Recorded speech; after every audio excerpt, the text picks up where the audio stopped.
Welcome to me, where suspenseful, thrilling, and mysterious stories will draw you into a world where the lines between reality and fantasy seem to blur. When the night falls, when all the sounds gradually quiet down, leaving only your own heartbeat and breathing, that's when these stories begin. Tensions, unsolved mysteries, moments that will make you hold your breath in fear or curiosity, all are waiting for you ahead. Find a comfortable seat, dim the lights, and let this sound guide you on a journey that is not for the faint of heart. I want each of you to leave a comment sharing where you are in the world. And if you are enjoying the episodes, don't forget to give a like and subscribe to the channel now. Relax. Are you ready? If so, join me in the first story right now. The couple. In the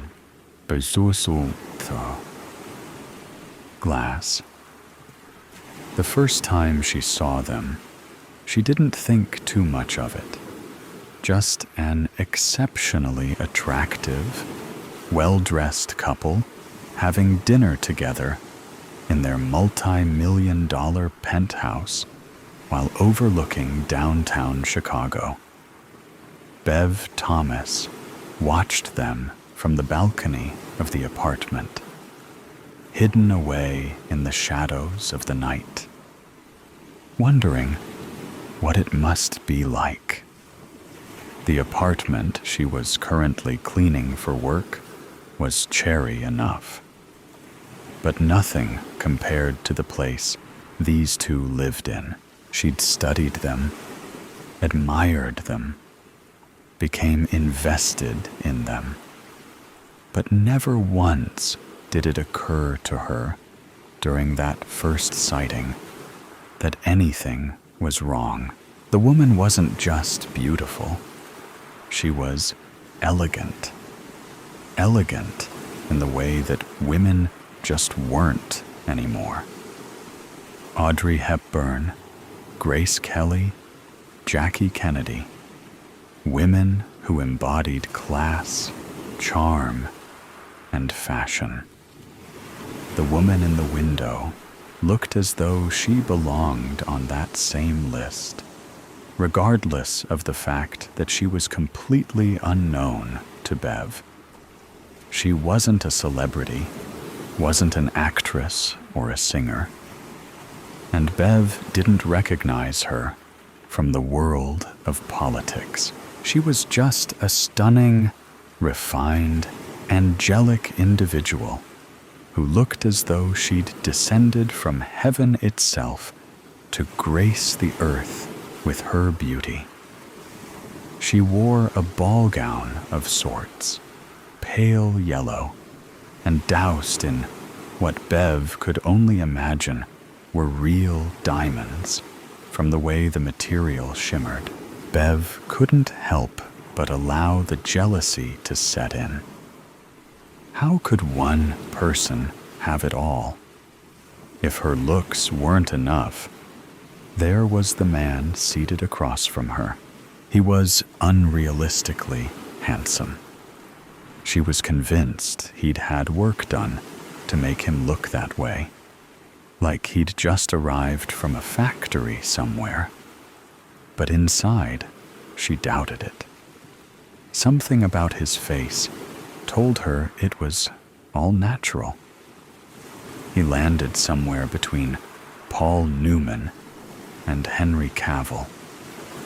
From the Newman side came the piercing blue eyes, so deep in color that Bev could see them clearly from the balcony across the boulevard. The stubble of a full beard gave him the timeless, rugged quality. But then came the Cavill features.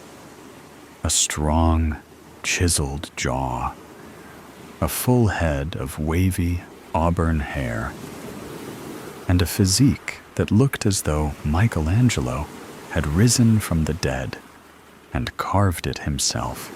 Bev's life could have stayed perfectly normal if it had only been that one time, but it hadn't.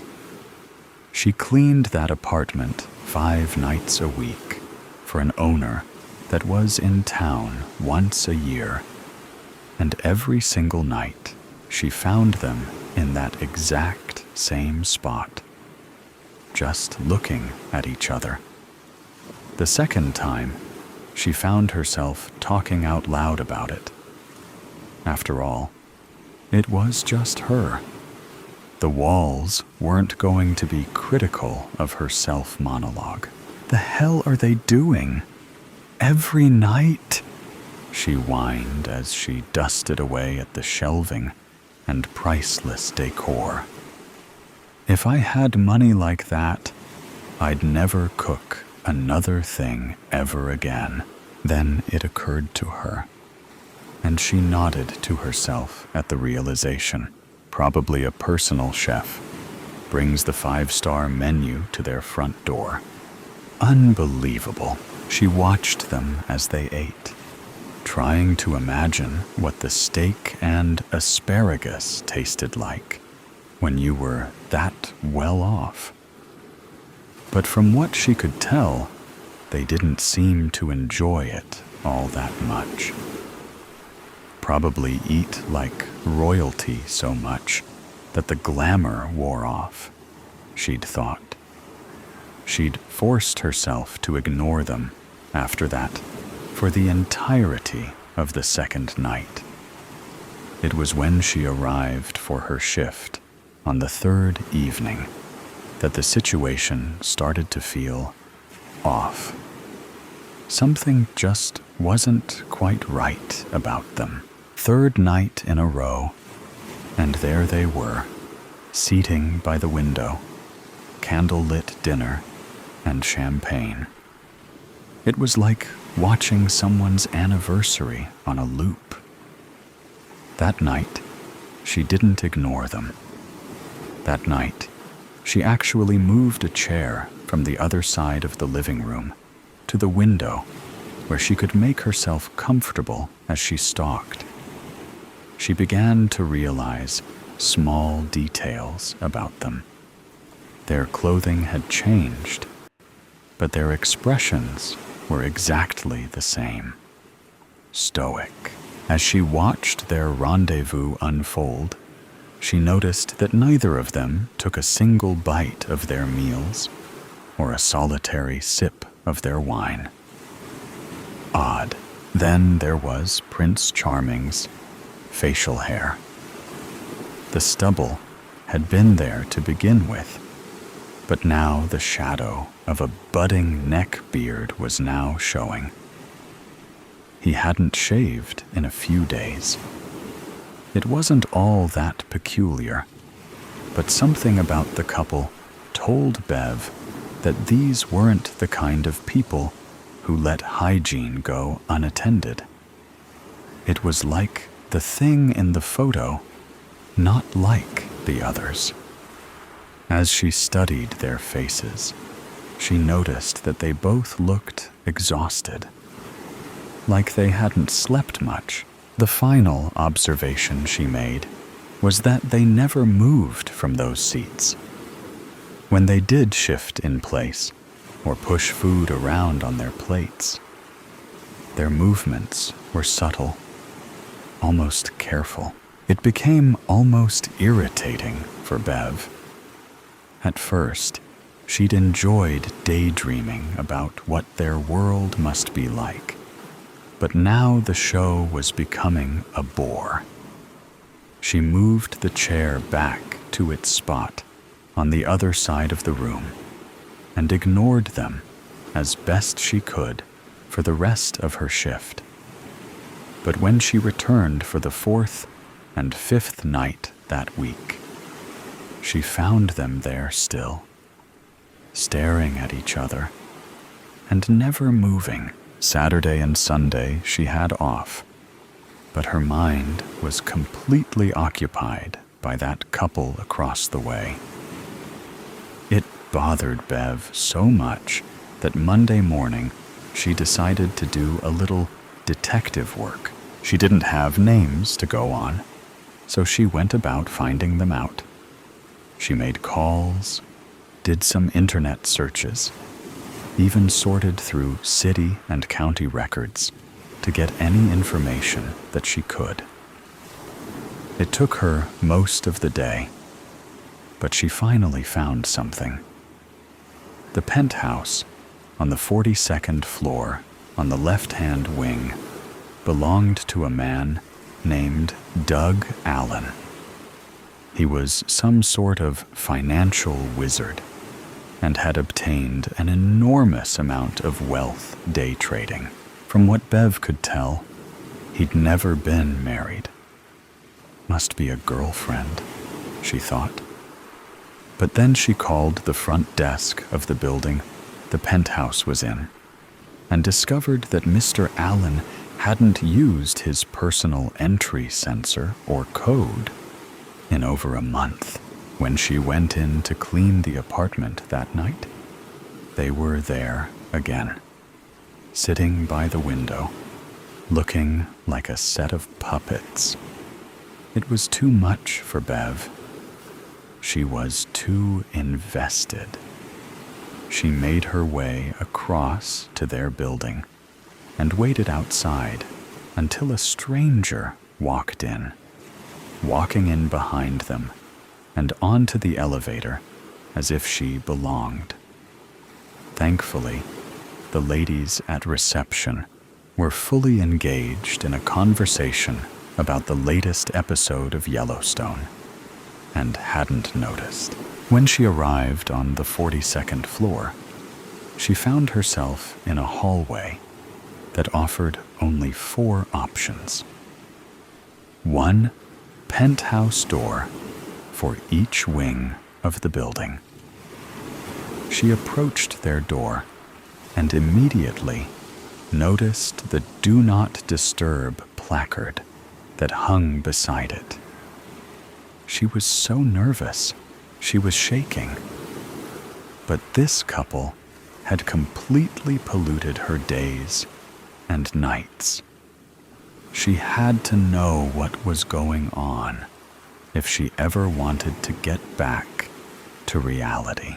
She didn't know what she would say when they answered, but she decided she would figure it out as she went.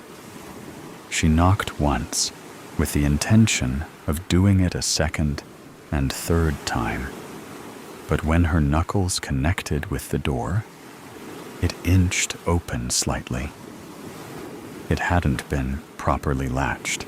She looked at the opening for over a minute, trying to decide what to do. Clearly, they hadn't heard the knock, as no one came to the door to confront her. Surprising even to herself, she was actually considering letting herself in just enough to get a glimpse. She decided against the idea initially, but as she reached for the knob to close the door, she couldn't help herself. She shifted it open a little further, just enough to see inside. There was a small table in the center, and on the top were dozens of photos and documents. She'd come this far. She needed something to satisfy her insatiable interest. She approached the table and began to peruse the contents. The photos were all of the couple in the window, but the images were all from afar, as if whoever had taken them had done so without their knowledge. Bev's stomach started to turn as she read through the documents. Every one a piece of evidence. Evidence of an affair. It wasn't the affair itself that unsettled her. It was the fact that someone had collected evidence of it and had compiled it right here in the home of the man involved. She set the papers down and began to take steps backward as quietly as she could. But a noise behind her forced her to a complete stop. "You shouldn't be here," he said. Bev was frozen, the fear infiltrating every cell. She was caught. But that wasn't what frightened her. It was what she had walked into. She turned slowly, being careful to control her movements. As she did, she found herself face to face with the barrel of a pistol. The man holding it was calm, but in a way, perplexed. Like he wasn't sure exactly what to do with this discovery. "I'm sorry," she started to say. What are you doing here? You shouldn't be here. I cleaned the apartment across the street, and She couldn't find the words, and any she did came out mumbled through her now shaking lips. She'd never seen a gun in person before, much less had one trained on her face. She couldn't think, and she could hardly breathe. He raised his free hand and rubbed his forehead as if working through a complicated mathematical equation. "Move," he said. "What?" "I said move. Into the dining room," he said, waving the gun in the direction she was to go. She did as she was told, inadvertently holding her hands in the air like she was under arrest. She knew it was silly. She would have felt much better if a police officer were detaining her versus what she was currently experiencing. As she emerged into the dining room, the couple she'd been watching for over a week came into view. They had to hear her enter, but they didn't dare move, and Bev believed she already knew why. "Douglas, Denise, we have an unexpected guest," he said. Still, they didn't move. Bev waited for a verbal confirmation that they were even alive. But then she saw the woman he'd called Denise's throat catch slightly as she fought to control her breathing. "I think introductions are in order. Why don't you go first?" he said, poking Bev in the back with the gun. I'm Bev Thomas. I just cleaned the apartment across the street." "Perhaps you'd like to tell us exactly why you've intruded upon our evening of wonders and romance, Bev Thomas." I noticed them having dinner in the same spot all last week, and "You were nosy," the man said, finishing her sentence. I was concerned. You didn't mean what? To break into this apartment? To impose somewhere you weren't welcome? But you did it anyway, didn't you? Bev Thomas. You know what, though? That's okay. You see, you and I are a lot alike. Curious. You were curious about this beautiful couple. So was I. You can imagine just how curious I was when I discovered that my wife of 15 years was having an affair with a wealthier, more attractive, and apparently more adventurous man. Bev didn't know what to say. Her fears were being confirmed, but that didn't bring her a single ounce of relief. For once, she wished she'd been wrong. Since they can't answer for themselves, allow me to complete the introductions. Douglas Allen, my wife's new lover. My darling wife, Denise. As for me, my name is about as important as our marriage was to my whore of a wife. Again, Bev stayed quiet. You must be wondering what exactly you happened upon tonight. Bev Thomas, let me illuminate you. You see, I have been tracking this forbidden love affair for over 2.5 years.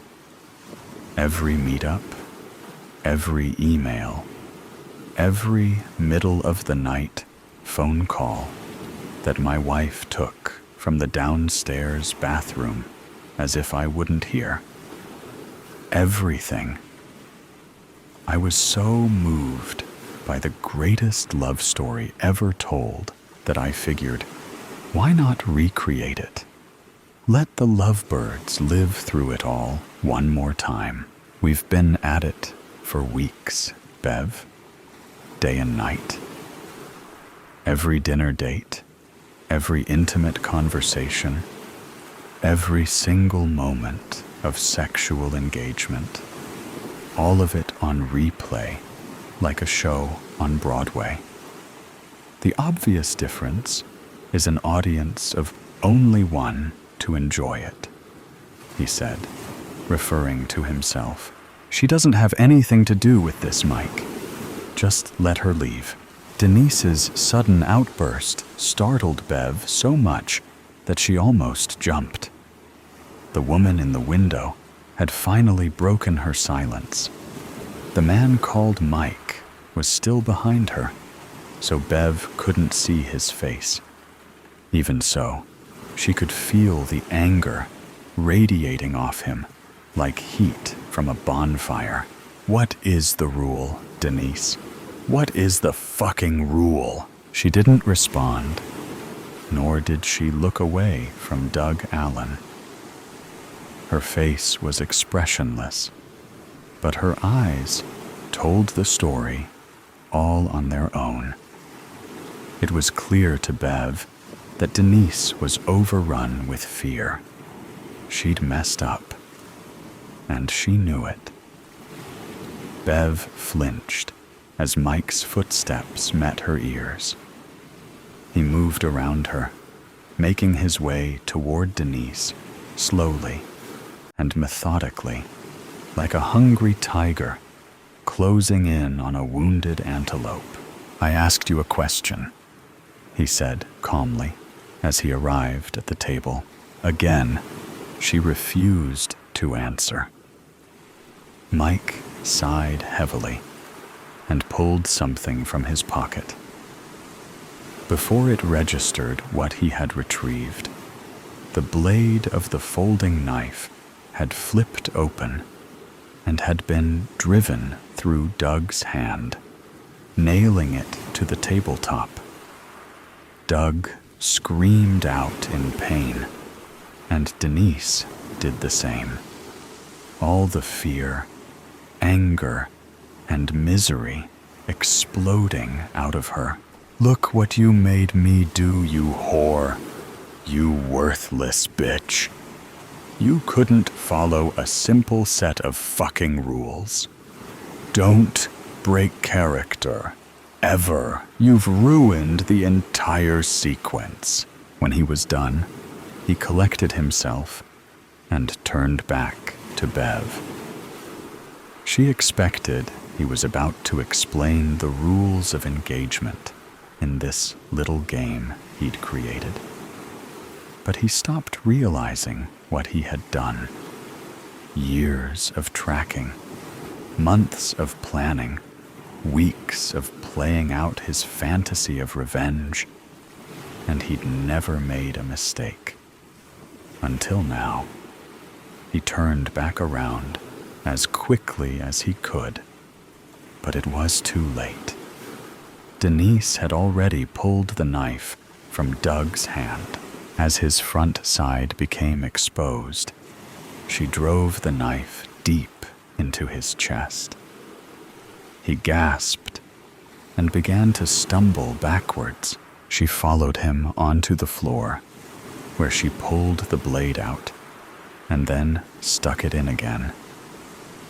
Then again, and again. Doug nursed his wounded hand, and Bev watched, frozen in time, as the slaughter ensued.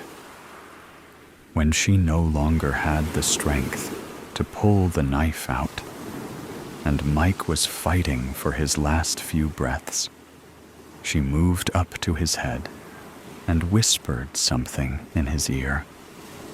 His eyes went wide, then slowly shut, as the final bit of life departed from his body. What happened next was a whirlwind of police sirens, flashing lights, EMTs, and crime scene technicians. People in uniform taking Bev's statement again and again. Paramedics checking her for injuries, the flash of cameras as evidence was documented and collected inside the penthouse. She couldn't bring herself to say much of anything, but she hung on every word as Doug and Denise detailed what they had been through while captives of a madman, driven to the edge of sanity by pure rage and jealousy. When the police had finished their questions, and just before the pair were swept off by an ambulance to receive further medical attention at the hospital, Bev had time to ask one single question. She approached the back of the ambulance and looked up into Denise's eyes. "There is so much I don't understand. I'm glad you're both okay. But what did you say to him?" At the end, Denise smiled to herself, like she was about to reveal a childhood secret she'd always promised to take to the grave. She leaned down close so that she could whisper and still be audible. "I told him the truth, that Doug and I knew he was following us for months, and we kept at it anyways. I told him that it made it that much more exciting that he was seeing everything we were doing, and it just made us want to do it that much more. I told him that, and I told him that the only thing better than Doug and I tearing into each other with him knowing was doing it all over again in front of his pathetic face." Before she could say anything more, the paramedics came and secured the doors. Bev watched, speechless, as the ambulance pulled away. Since she didn't have any injuries, she didn't need to go to the hospital. Instead, she went back to the apartment she was supposed to be cleaning.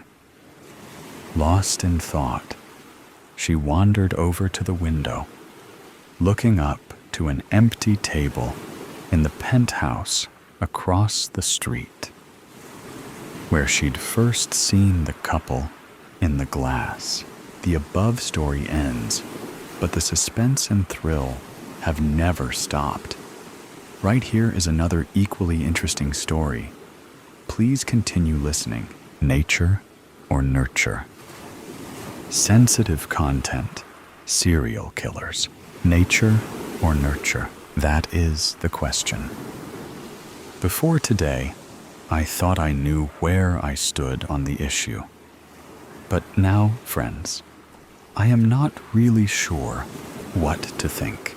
To give you context, a few weeks ago, after Mother passed, I was finally able to clean out her bedroom. The medical equipment was, of course, quite pristine, but the smell and debris from her glacial demise was simply overwhelming, and it took me days to clear paths in the room. I found the letters in her closet. Even now, it takes me a moment to adjust myself to the mental impact of those pages and pages of her precise Palmer script, describing in the most flowery of language a lifetime of barely requited love. The only mention of me in any of the letters was it, as in, I can get rid of it. My cold, sterile, demanding mother spent decades writing the most passionate and absolutely painful to read, lurid letters to her one-time lover who never once responded. The wrinkled envelopes I found in an old Avon perfume box, each bearing a scarlet ink, return to sender, returned from the Oklahoma State Penitentiary. I know it sounds ridiculous, but it just preyed on my mind, and I could not get the thoughts out of my head until I took action. Perhaps you may relate to this, perhaps not. So, friends, I eventually found myself in somewhat of a fugue state, an hour into the 2-hour drive up north from Dallas on 75 to US 69, which leads to Penitentiary Street, and then to the Big Mac, a maximum security prison once known for its annual prisoner rodeo, now infamous for its terrible conditions, riots, and death row prisoners, one of whom could be my father. To visit anyone at the Big Mac takes some time. Visiting someone like Louis Landry Reese takes time, and one's absolute forbearance for the most intimately probing of questions and fingers. It wouldn't surprise me if you hadn't heard of Louis Landry Reese and his swath of known and unknown rapes, kidnappings, and killings. But you will be able to find all you want with a few searches. Maybe you know exactly who he is. Driving under the peeling, white-arched grille Oklahoma State Penitentiary sign, buttressed by decaying, similarly painted white bricks pillars, I pulled into one of the few designated parking spots for Big Mac visitors. I turned off the Volvo's engine and sat for a moment, perhaps a bit longer than a moment, with my mind ticking to different thoughts about how maybe today I would finally learn who my father really was, about how Mother would never talk about him, about how she would punish me when I kept asking and asking, and about how Brandy, my old receptionist, would tease me about Volvos being only for short-haired women who shopped at Home Depot. After a bit, the rising sun. Visitors to the Big Mac must arrive very early. Warmed up the air in the car to the point my face began prickling with sweat, and I was brought back from my reminiscing. I opened the door, swung my legs out, and made my way to enter the prison. As I mentioned, the passage from our daily world to that of people such as Louis Landry Reese is rife with probing exams, delays, and grunting guards who entertain themselves with snickering under the breath asides. In the Shawshankian depths of the Big Mac, the black and blue rayon bulk that was my escorting guard halted at metal door exactly like the dozen we had already passed. He turned back toward me and asked without much concern, Are you sure? It is true, friends. I am not a physically intimidating person. Not tall, not wide, not much hair, nor chin. With my decidedly pointed nose and very small teeth, Mother thought it the height of ironic hilarity that I chose the dental profession. A squealing mouse is what she called me, although, to be fair, I learned at a very young age that squealing, no matter how much pain or discomfort, only prolonged such experiences.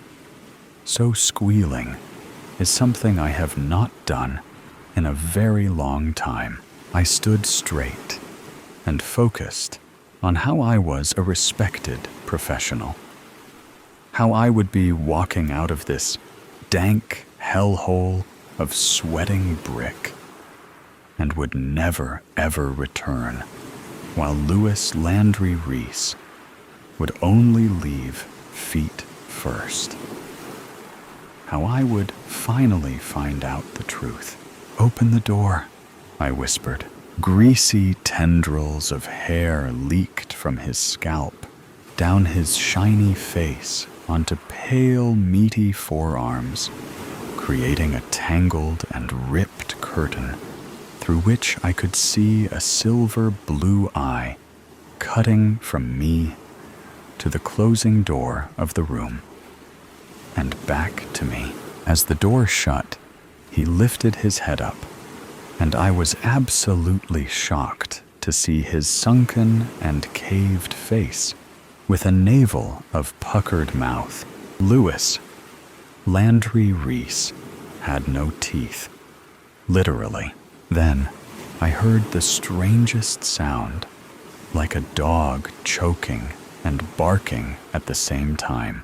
It was me, laughing hysterically. Louis Landry Reese did not appreciate my levity. Friends, not at all. He tried to stand, but the chains around his wrist went through a steel loop, bolted to the table, kept him stooped over as he shouted at me. The harsh, ratcheting sound of the chains sawing back and forth through the loop assaulted my ears almost as much as his gummy-mouthed curses.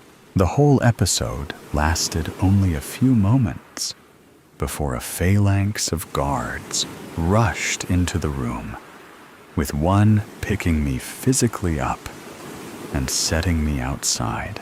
To be frank, I do not really remember much too clearly from that point. I numbly followed the uniform in front of me and fuzzily collected my belongings before staggering into the Oklahoma sun.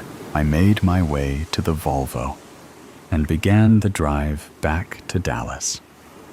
The shrieked words of my father still ricocheting between my ears, and he was indeed my father.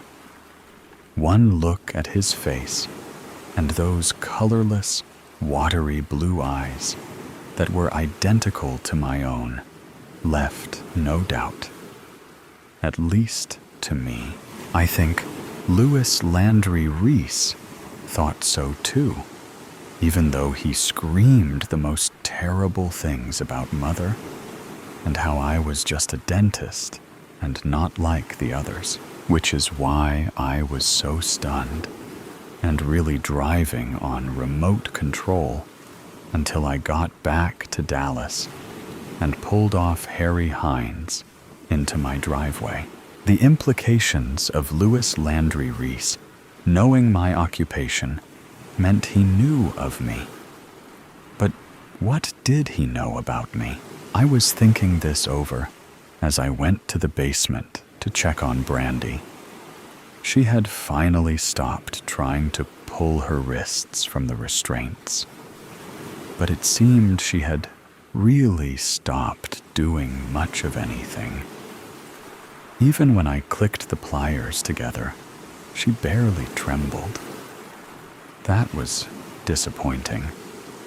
But since Brandy was down to her last 3 teeth, 16, 24, and 41, it was probably time to discharge her and find my next patient.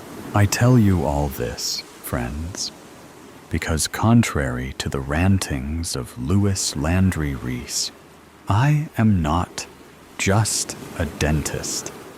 I am the dentist. And Louis Landry Reese also said the others.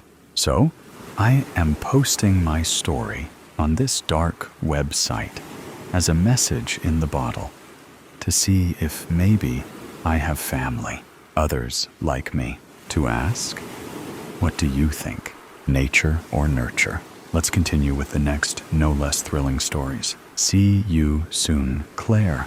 You didn't think you could just leave, did you? I've always known where you were. That little bus station in the city, that motel with the flickering sign on the side of the motorway. I was watching you, even then. How you clutch your bag when you sleep. How you leave the TV on static to drown out the sound of your thoughts. You're clever, slippery, but not clever enough. I have to admit, you know how to cover your tracks. But you should know that you can't shake off your own tail. You're not running away from me. You're running toward me. You'll see soon. Sweet dreams. Wow. Creepy. Not sure how you got this address, but congrats, I guess. Nice to know I'm living rent-free in your head. FYI, the bus station smelled like pee, and the motel had roaches. So maybe put your stalking budget toward better accommodations next time. Only, of course, if there is a next time. But I wouldn't get my hopes up if I were you. Also, if you're going to kill me, maybe don't warn me first. That's kind of, I don't know, sloppy. Anyway, I've got to go. I'm going on a hitchhiking date with a guy named Dave. He says he's got a van. Don't worry, I checked, and there's no candy. Best, Claire. Son. Dave has a record. 2 assaults. 1 missing person case. You're not as sharp as you think. Do you know how easy it would be for me to get to you? To pull you from that van before Dave even knows what's happening? The door's unlocked. Sleep tight. Very funny. Except you can't be outside because I'm writing this from the bathroom at a gas station. And I'm pretty sure the only person outside is the clerk on his smoke break. Unless you've taken up vaping? Mint flavored, I hope. But seriously, do you actually think this whole mysterious stalker act is working? Because from where I'm sitting, on a suspiciously sticky toilet seat, by the way, you owe me for that. You sound kind of desperate, following me across 3 states, tracking my every move, writing me these cryptic little notes like some kind of B-list Bond villain. Feels like a lot of effort for someone who insists they're the one in control. And if you know so much, if you've been watching me this whole time, tell me this. Why am I running? Seriously. Enlighten me. You should know why. Unless you don't, which would mean you're not half as smart as you think you are. I need to stop writing now, since someone's knocking on the stall door, and I don't feel like explaining Why I've been loitering in the bathroom with a notepad. Best, Claire. You're running because you're scared, but not of me. The thing you're running from is already in the room with you. Turn around. I think you've got this whole dynamic twisted. You think I'm scared of you? Cute. You've been following me, sure. But have you noticed the trail of bodies in my wake? Dave made it exactly 27 miles before he swerved into a ditch. Poor guy. Guess he shouldn't have tried to pull that knife. The clerk at the gas station. You'll see his face on the news soon. Well, most of it. So yeah, maybe I'm running, but not from you. You're not hunting me. I'm hunting you. See you soon. Interesting. You always were a quick study. I underestimated you. My mistake. But you're wrong about one thing. I'm not hunting you anymore. I'm inviting you. There's a cabin in the woods, just outside the circus. Red door, broken window. I'll leave the door unlocked. If you're as brave as you think you are, come find me. Or maybe I'll find you first. By circa, you mean the festival extravaganza, right? Cute. I'll bring wine, and maybe a shovel. See you soon, Claire. Yeah, I knew you'd come. I saw you the second you stepped into the woods. That red jacket of yours stands out in the dark like a beacon. You really should have chosen something less noticeable, or maybe you wanted me to see you. Either way, you're here now. I left a present for you. I thought I might as well give you a chance. The knife I pinned this letter down with is all yours. I trust you know how to use it. Do you feel it? The cold sinking into your bones? The silence pressing down on you? That sound behind you? The snap of a branch that wasn't an animal. You've been so clever up to this point, so slippery, so sharp. But even the smartest prey makes a mistake eventually, and you've just made yours. Don't bother running. I'm already behind you. You're right. I felt you the moment I crossed the tree line.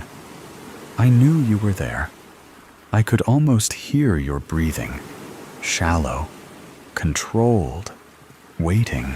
But you made a mistake, too. You let me get too close. I know it's rude. But I'm going to have to return you kind gift. A girl can't have too many of a good thing, or it gets boring. I felt the heat of your breath on the back of my neck, and I smiled. Because I'm not scared of you anymore. Not that I ever was, and you'll never get the chance to write me again. Clever girl, but not clever enough. See you soon. An incident report. Missing person. Claire Marie Jenkins. Location.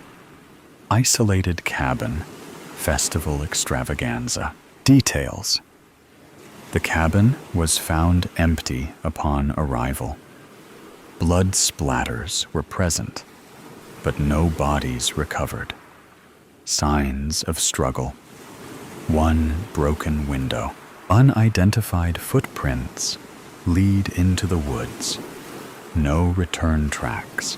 A single sheet of paper was discovered, pinned to the cabin wall with a knife. It read, "Not yet.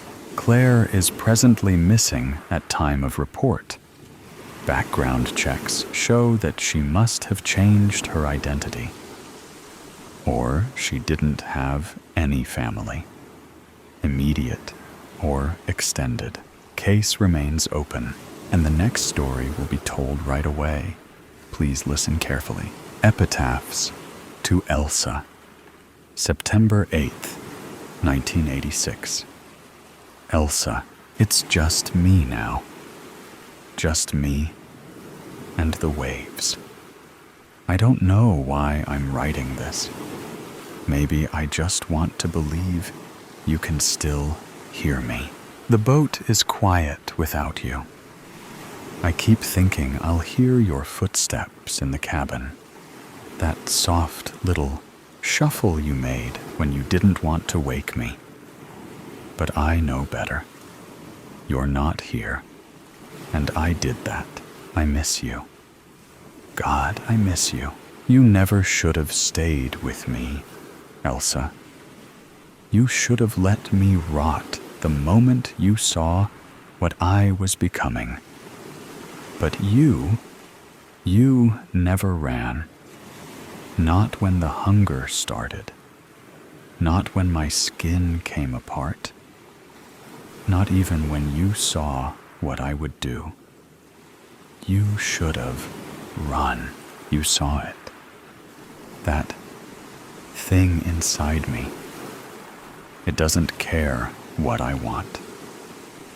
It doesn't care how much I fight. I don't want to remember them, but I do. That old fisherman just happened to be in the wrong place. He looked me in the eye and knew something was wrong. I saw the way his face tightened before he turned to run. It didn't matter. It happened too fast, and he split apart like a red, stained driftwood after they reached him. I didn't want to hurt any of them, but you know what I am, and you know the worst of it. The only thing in this world that can kill me. Water. The sea, the rain, even a goddamn puddle. You said it was poetic, that all we needed to do was wash the sins away, and that would be it. I wish I could tell you I'm sorry and have that be enough, but I know that it isn't. My mind is slipping. I thought I heard you earlier, but when I turned, there was nothing but the water. I can feel it starting to itch beneath my skin again. I must attend to its needs until morning. Leon, September 2nd, 1986. Leon, I woke up from a terrible dream and could not tell where I was, nor even when I was. For the longest time, I thought I was still in our cabin, with the warped floorboards and the leaky window that rattled in the wind. I thought I heard the waves outside, but they were too far away. I sat up and reached for something, but there was nothing. No warmth, no weight, just a hollow feeling. And then I remembered you. I used to think I could live in your shadow forever, that it was enough to stand between you and the world, to hide what you had become from those who would have tried to take you from me. But you never really belonged to me. You belonged to it. I fed you. I kept you safe and suffered with you. And still, in the end, you left me here. I think I was angry. I still might be.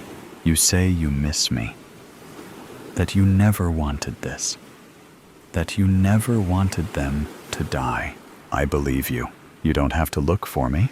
I'm already here. Elsa, September 9th, 1986. Afternoon. Elsa, this isn't real. You're not real. I don't know what kind of madness has settled into my head, but I know what I saw. There is no one on this boat. I searched every inch, Elsa. Every cabin, every hatch. There aren't even footprints, not a single sign that anyone but me has been here. And yet, your letter was waiting for me in the same place I left mine, in your handwriting. Exactly your handwriting. Where are you? What do you mean you're already here? No, I won't do this. I won't chase ghosts. I won't let my brain rot on the deck of this damned boat, waiting for another letter to appear out of nowhere. Not when I can still feel the scars where it broke through my skin last night. Raw, burning, until I fed it with something I brought on board. I'll leave this here for you, if only to prove to myself that I'm not completely unraveling. Maybe a drink will help. Leon, September 2nd, 1986. Leon, I can't see the sunset the way I used to, but I know you can. You always liked that time of day best. As the light faded over the horizon, the world softening, I remember watching you, even after you changed. I wanted to believe that if I just held on to you long enough, you would come back to me. I thought love could keep you human. Do you remember what you are, who you have become? You remember the killing, but not the hunger. Do you recall what happened before I died? You used to say that the sea was patient, that it takes its time, wearing things down piece by piece until all that's left is what it chooses to keep. You think you're drifting, waiting to decide how this ends. But you're wrong. You will never truly die here. Not unless you sink. Elsa, September 9th, 1986. Sunset. Elsa, you dated your letter September 2nd. I don't know what kind of joke this is. If this is my mind breaking, or if this is actually you, or if there's no difference anymore. But I know that date. That's the day after you died, and I killed you. I need to say it. I need to write it. I need to stop hiding from it like a coward, because I remember now. I remember the way you looked at me when you realized what I had become. I remember you tried to save me, tried to save them. I remember the knife in your hand and the tears in your eyes when you begged me to just let it end. I remember that you weren't fast enough. I remember the way you screamed when I touched you, the way your body turned to ruin beneath my hands, the way you stopped fighting when you knew there was nothing left to fight for. I remember the moment you stopped being afraid of me. I remember everything, Elsa, and you were right. I am not human anymore. You said the sea is patient, but so is the thing inside me. It waits. It watches. It lets me write these letters like I still have control, like I still have a choice, like I could ever truly leave this boat. But I know better now. I know what I have to do. This time, I'll finish what you started. Leon, September 3rd, 1986. Leon. You stayed up waiting for me, didn't you? You always used to do that when we were kids. You'd sit up by the window, refusing to sleep, until I came back inside. I used to think it was sweet. Now I think maybe you always knew, even before you became this, that you were meant to be alone. I see now that I should have left you alone too, but I stayed and cleaned up after you, wiped their blood from your body, covered for you every time that thing leaked out from beneath your skin. I thought I was protecting you, but I wasn't. I was keeping the monster alive, and that's why you killed me. You can stop pretending now. You remember everything. I tried to end it before it could spread. I would have done it if you'd let me. You should have let me. Instead, you turned on me. You let it break me apart, like all the others. You wept and rocked what was left of me, like I was still yours. Like I hadn't just died in your arms, and in some twisted way, maybe I am still yours. But that doesn't matter now. You have one thing left to do. Come visit me where I am now. That is the right thing to do. Love, your sister, Elsa. September 10th, 1986. Elsa, yes, you know me best. I stayed up all night waiting for you. I watched the page, scotch in hand, eyes burning. I wouldn't sleep, not until I caught you in the act and saw how you did it. But I must have drifted off, because when I opened my eyes, your letter was there, and your last words shattered me. You were my sister, my only sister. You were always there, watching over me, covering for me. You loved me when no one else could, and God damn it, Elsa, I loved you too. We were alone, together, for so long. Maybe that's why it happened. Maybe that's how we fell into something we shouldn't have. Maybe that's why you still stayed after I changed. Why you still brought them to me. I never asked you to do it. But I never stopped you either. And now I see why. Because I was happy. I was happy when you fed me. I was happy when you lied for me, covered for me, hid me. I was happy when you were the only one in the world who saw me for what I was, and still stayed. And I thought that was enough. But you knew better. You knew that as long as I was out here, I wasn't just Leon. I was it. I was the thing that wears me, the thing that spreads itself through my hands, my mouth, my breath. You knew what had to be done, and I stopped you. And now I have to finish it. Elsa, after reading your last letter, I tried something. I let the water touch me. Just a few drops at first. Just enough to test what you told me.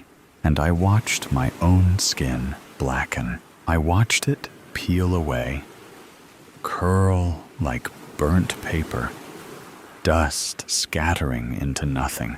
And for the first time since that night, I felt something leave me.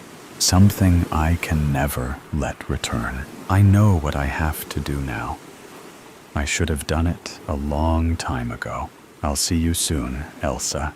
Leon. September 15th, 1986. Radio transmission. U.S.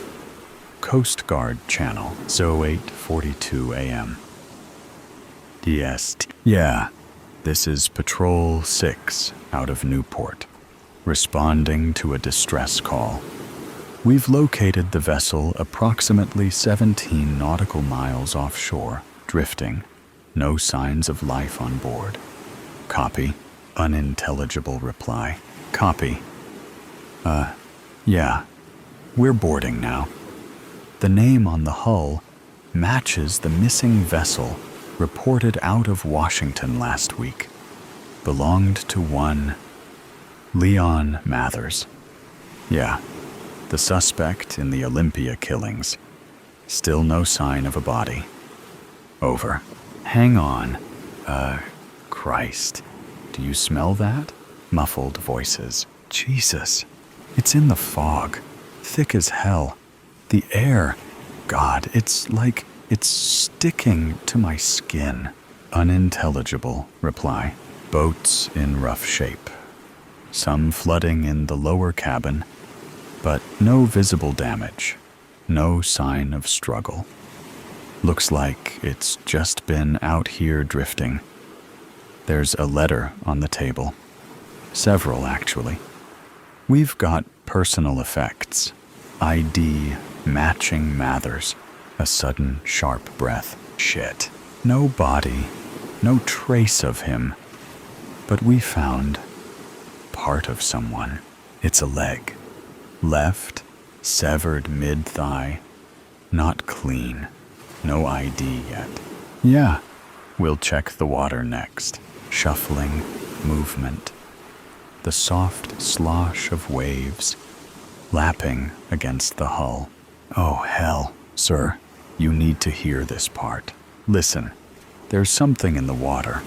Around the boat. Not oil. Not debris. It's dark. Black as ink. Looks like it's mixed with the waves, but it's thicker. Like it's trying to hold its shape. God, it's moving. No, I'm serious. It's bubbling. It's a pause, a quick breath. Alive. Chunks in it. Carbon, maybe. But some of them, another sharp breath. Some of them are floating against the current. A quiet, shaken voice in the background. It's watching. Sir? Orders? Unintelligible reply. Collecting samples now. We'll tow the vessel back to port. End transmission. Just when you think all the weird stuff has been told, the next story will make you think again. I didn't mean to do it. I didn't mean to do it. The words echoed in my mind as I stood there in the dark, my hands shaking, my heart pounding so loudly it drowned out the sound of the storm outside. The wind howled through the trees, and the rain hammered against the windows. It was a night that felt like it was made for horrors. But the real terror, my terror, was already inside. I stared down at his body, lying in a pool of crimson that seemed to stretch out, devouring everything it touched.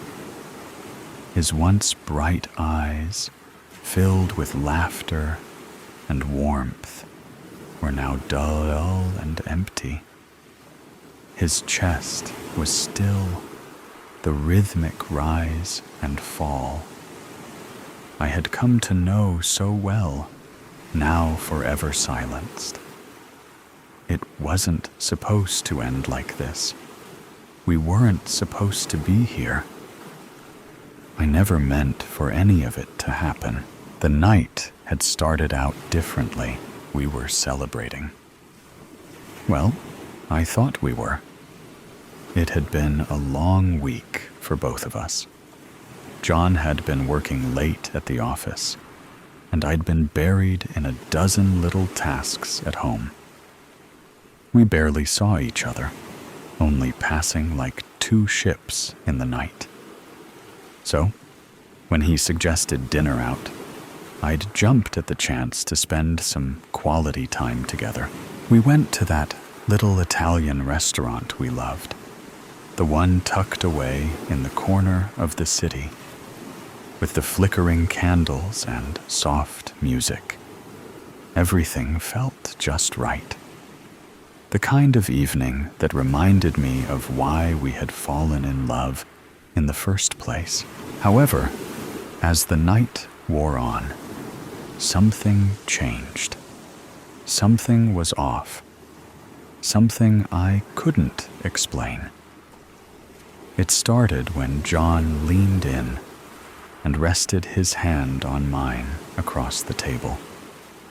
He smiled, but there was something in his eyes I couldn't figure out. Was it uncertainty? Maybe it was just me. I hadn't been sleeping well at all. We had building tension between us for months. First, it was little things that were simple to overlook.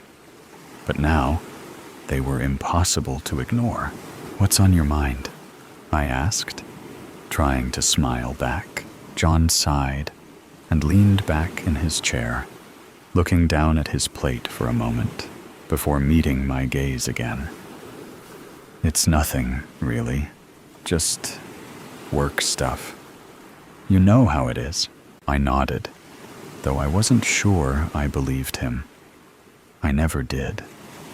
When John didn't want to talk about something, he wouldn't.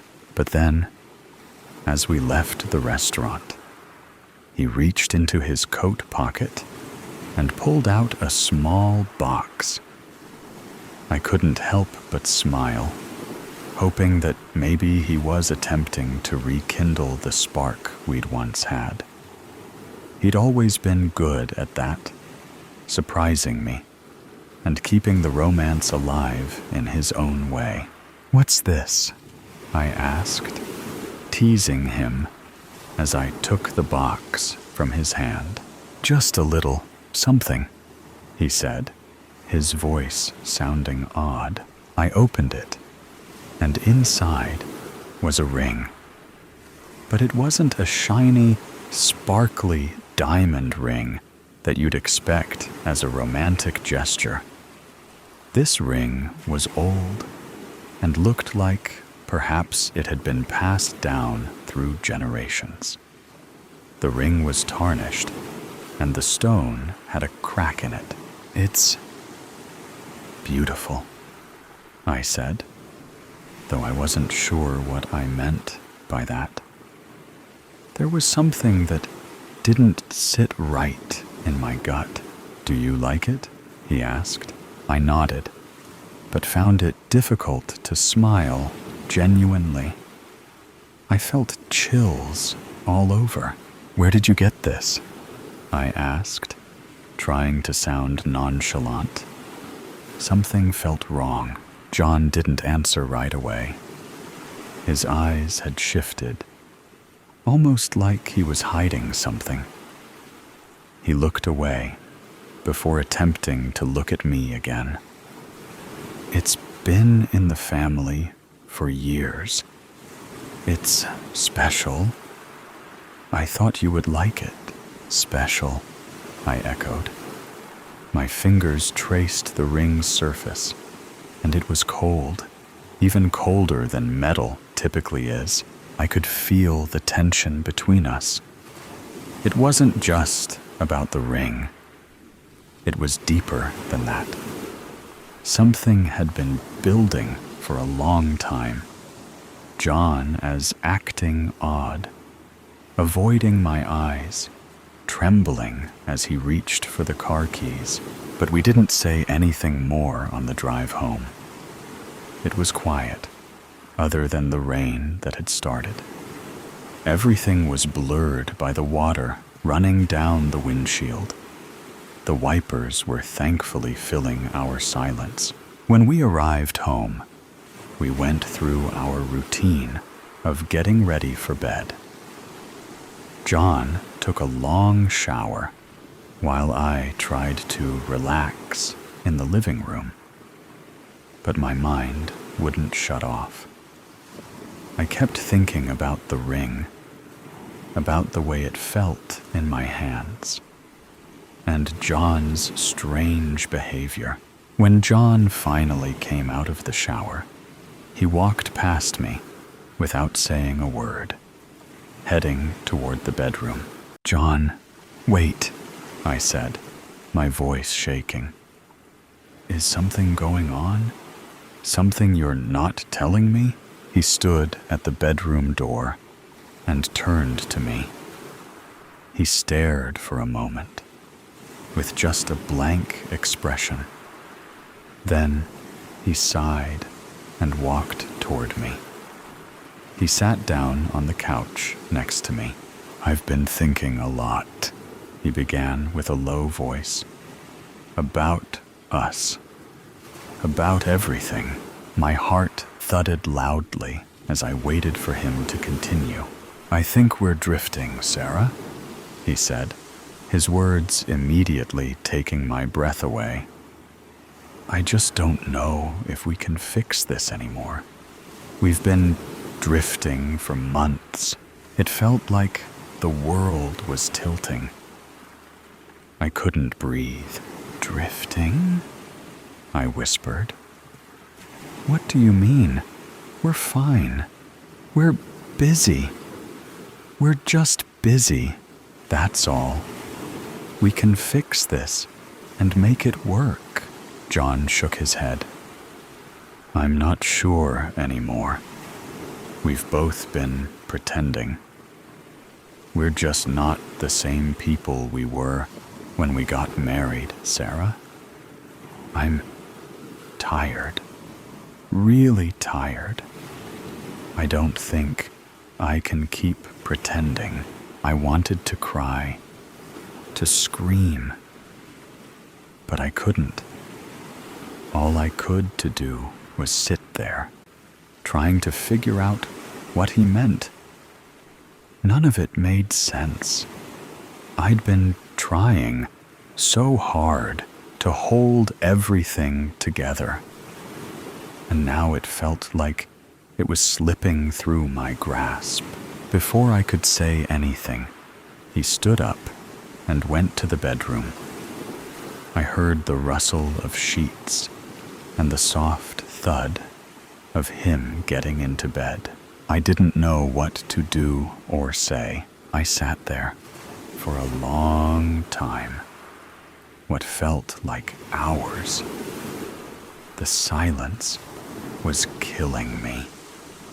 Finally, I was unable to stand the distance between us any longer, so I went to the bedroom and stood in the doorway. John was lying on his side, with his back facing me. I couldn't see his face, but I felt the coldness coming from him. "John," I whispered. He didn't respond. "I can't lose you," I said, my voice cracking. "Please don't give up. We can work through this. I'll do anything." Still, there was no answer. Something inside me snapped. I was frustrated and scared of losing him. I didn't know what came over me, but I crossed the bedroom, grabbed the ring from the nightstand, and chucked it across the room. The silence was broken by the ring hitting the wall. "Do you really think this is going to fix everything?" I shouted. "This stupid ring? A symbol of what? The lies we've been telling each other?" Finally, John turned to face me, his eyes wide. Was he angry? Scared? But before he could say anything, I saw it. Something sharp and dangerous glinting in his hand. He had a knife. I didn't see the motion coming. 1 minute, I was standing there, shouting at him. And the next, I felt the cold metal press into my side. It wasn't deep, but it stopped me in my tracks, clutching my wound. "John," I whispered, my voice trembling with disbelief. "What are you?" But he didn't answer. He didn't move. I was frozen, trying to understand what had just happened. My breath came in shallow gasps. In a panic, I grabbed at the knife, trying to push it away. I stumbled back, my mind racing as I tried to make sense of what happened. Then, in a blur of motion, I grabbed the nearest thing I could get, a heavy glass vase, and swung it at him. It hit him in the face, and he staggered backward, the knife slipping from his hand. But it wasn't enough to stop him. He lunged toward me, and I fought back with everything I had. My mind was full of fear, confusion, and anger. I didn't know what I was doing anymore or how it happened. All I knew was I needed to protect myself. The next thing I knew, John was on the floor. His body was crumpled, his unblinking wide eyes staring up at me. His chest no longer rose and fell. I didn't mean to do it. The above story has ended. Let's listen to the next story. The Angst of Antilla. "Tell me the truth. Where are you from?" Yannick roared, leader of the Goobies, a notorious nomadic southern desert clan. In his teepee kneeled a young woman bound by the ankles and wrists. She wore a dirty, white satin tunic and breeches. Her brunette hair escaped from under her sand-dusted headscarf. Around her tired eyes, a darkened mixture of sand and sweat stuck to her skin. Other than that, the rest of her face remained untouched. Inside the teepee stood a few wooden chests and a bed of dried rushes wrapped in linen. A lantern sat next to the bed, and about 4 woven rugs covered the desert floor. A leather bag lay across the floor, next to the woman. Through the crack of the entrance, stars could be seen, twinkling in the inky darkness of the desert sky, stretching out towards the far horizon. A slight chill wisped its way inside and curled around the room. Besides the faint talk of those in the surrounding tents, only the crackle of the rushes burning in the lantern could be heard. "I've said too much," the woman murmured. Yannick slapped her across the face. Her head snapped sideways, the red sting blooming across her cheek. Slowly, she turned back to face Yannick, trembling with rage. She glared at him, her blazing eyes drilling unsettlingly into his soul. Yannick took a step back. The wrinkles on his forehead loosened as frustration turned to shock. "No way. This can't be," he whispered, feeling his stomach drop. He lowered to one knee to face her.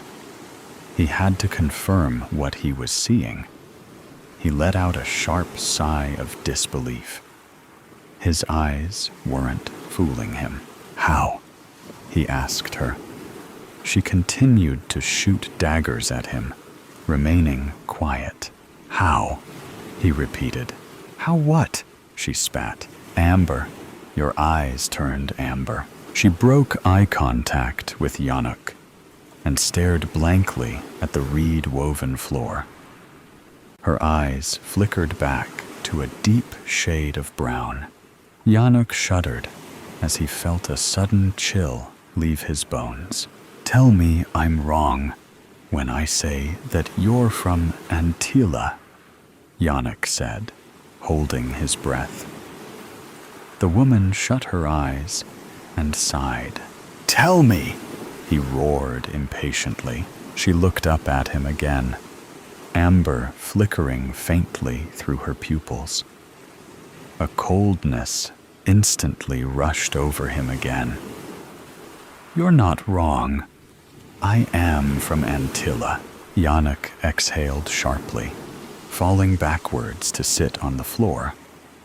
He crossed his legs and ran one hand through his hair. How is it possible? How did you survive? He questioned in a softer tone. Untie me, then I'll tell you, she hissed, her menacing amber gaze burning into Yannick. You have some nerve. Then let my secrets remain untold, she jeered, narrowing her eyes. Her lip curled slightly. Yannick scoffed before getting up. He walked over to her leather bag and threw it angrily behind him, out of the woman's reach. He reached down, lifted the end of his robe, and took a sharp dagger from a tight piece of cloth wrapped around his ankle. He kneeled behind the woman and started to cut away at her restraints. She rolled her shoulders and stretched her neck the moment she was free. She stood up briefly, stretching her legs, and before sitting back down with her legs crossed. Yannick kept his eyes locked on her, dagger in hand, before he sat down again. Thank you, she said, with a slight nod. I will tell you how I managed to make it out alive from Antilla. But it will not help you, nor will it bring any peace to this situation. It will only quench your curiosity. A favor for a favor, Yannick said, twisting his knife from the blade's tip. Very well. The woman dug deep into her mind to try to resurface the day she made it out of Antilla. The memories came flooding back in an instant. Tonight, a distant star will die. It will explode into blues and pinks and purples, Kira said, bursting with excitement. And how do you know this? I said, crossing my arms. Kira had a vivid imagination. We never knew if what she was saying was fact or something she had created in her head. Next to the North Star last night, I noticed one of the stars getting dimmer and dimmer until it disappeared. It was always there. I had it plotted on my star map. I waited for a long time, but it never came back. This lines up with the legend of Nara, Thomas interrupted. The legend that described Nara Envith witnessing the night sky illuminating in an unfathomable display. The disappearance of a star followed by a cascade of colors, painting the night sky. Thomas leaned against one of the cobblestone walls of a side street in the market square of Antilla. The three teens were hidden in a corner of the square, watching the passers-by. The city was bustling with Antillian traders and foreign folk. Horses with small wooden carts clicked along the uneven cobblestone roads surrounding the square. The stalls were propped up in the center, interested customers weaving their way in and out of them.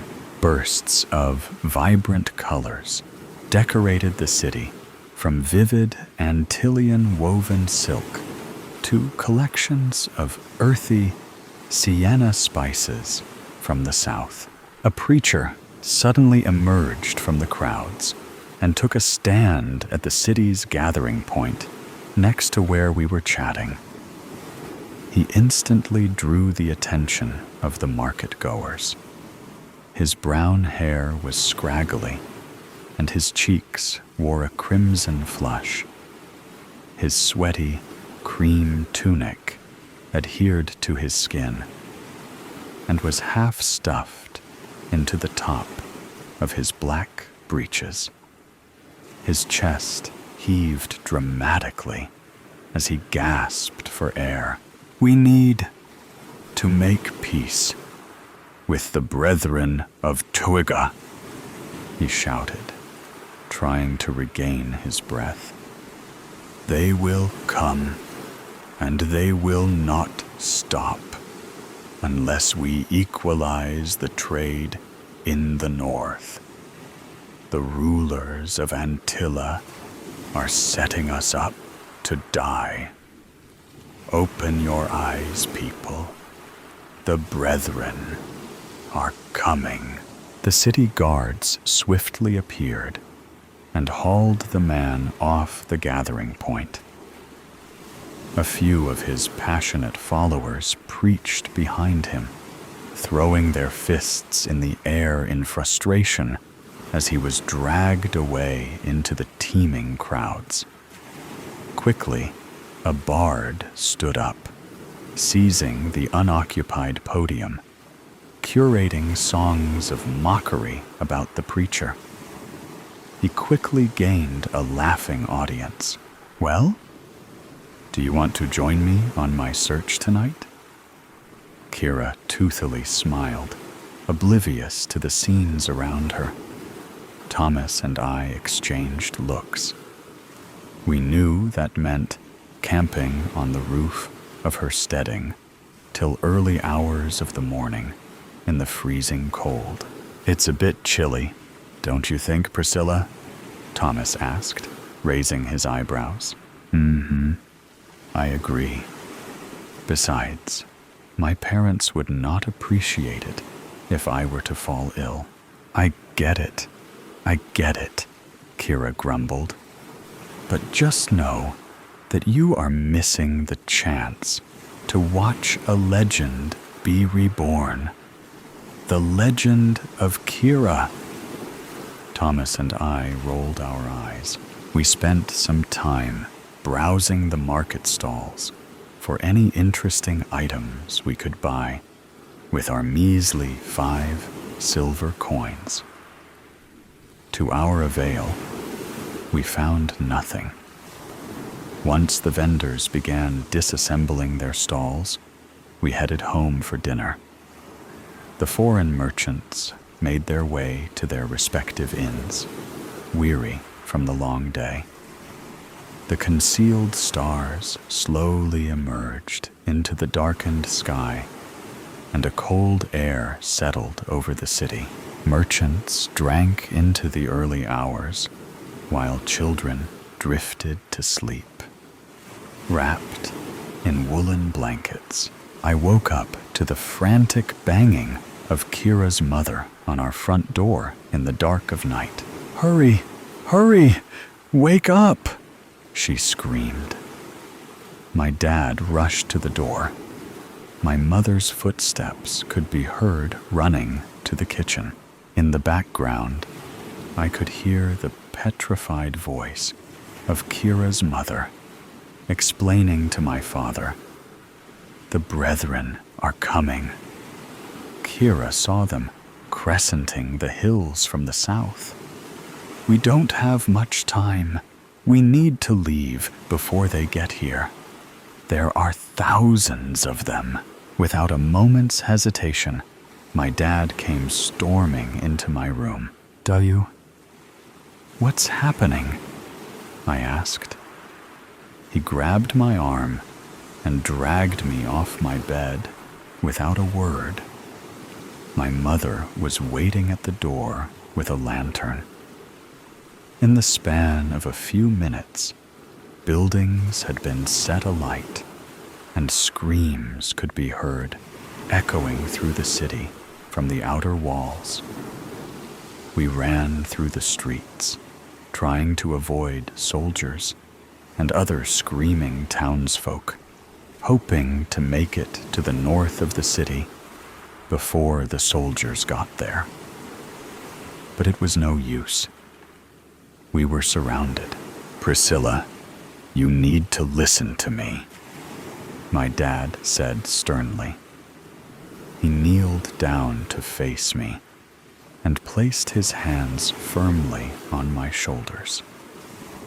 "Those carts by the city walls will soon be leaving. You need to climb under one and grab on. Do not let go. Do you hear me? Do not let go. You need to get out of here. We love you so much. We will come find you. Go. Be safe, my dear." Tears spilled down his cheeks, illuminating in the fire's blaze. "Dad, go!" I did what I was told. I ran to a horse and carriage next to one of the burning buildings by the city's outer wall. Before I went under, I looked back, hoping to see my parents to say my final goodbyes. But they had vanished. I climbed under the large carriage and held on to the wooden foundations. I wrapped the top of my feet behind another plank of wood. It only took a minute or so before a couple came running in a panic and climbed into the carriage. "Hurry!" the woman screamed as her partner leaped inside, closing the door behind him. A coachman jumped onto the front of the cart and instantly got the horse in a gallop. The cart moved quickly out of the city, cobblestone streets changing to rough dirt roads.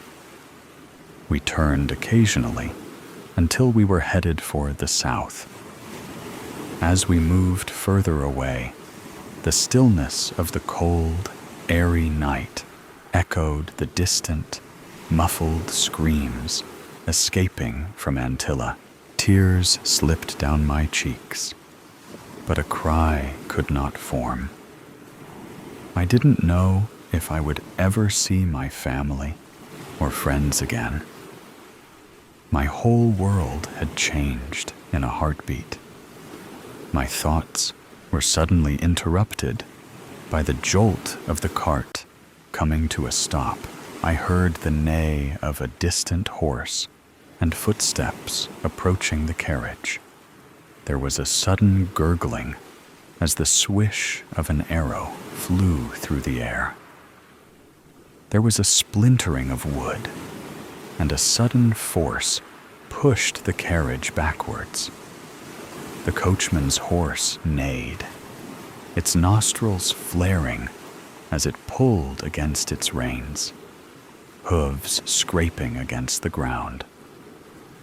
The footsteps neared the cart until I could see the feet of what I could only guess was a soldier. The soldier walked to the carriage door and swung it open. Those inside screamed in fear before the man silenced their petrified cries with a pierce of a sword. The blood in their throats gurgled and spluttered for a few seconds, their bodies jerking and flailing in the carriage before they fell still. My lungs screamed for air. My heart was racing in my chest. The soldier dragged the bodies out of the cart and threw them on the ground with a thump.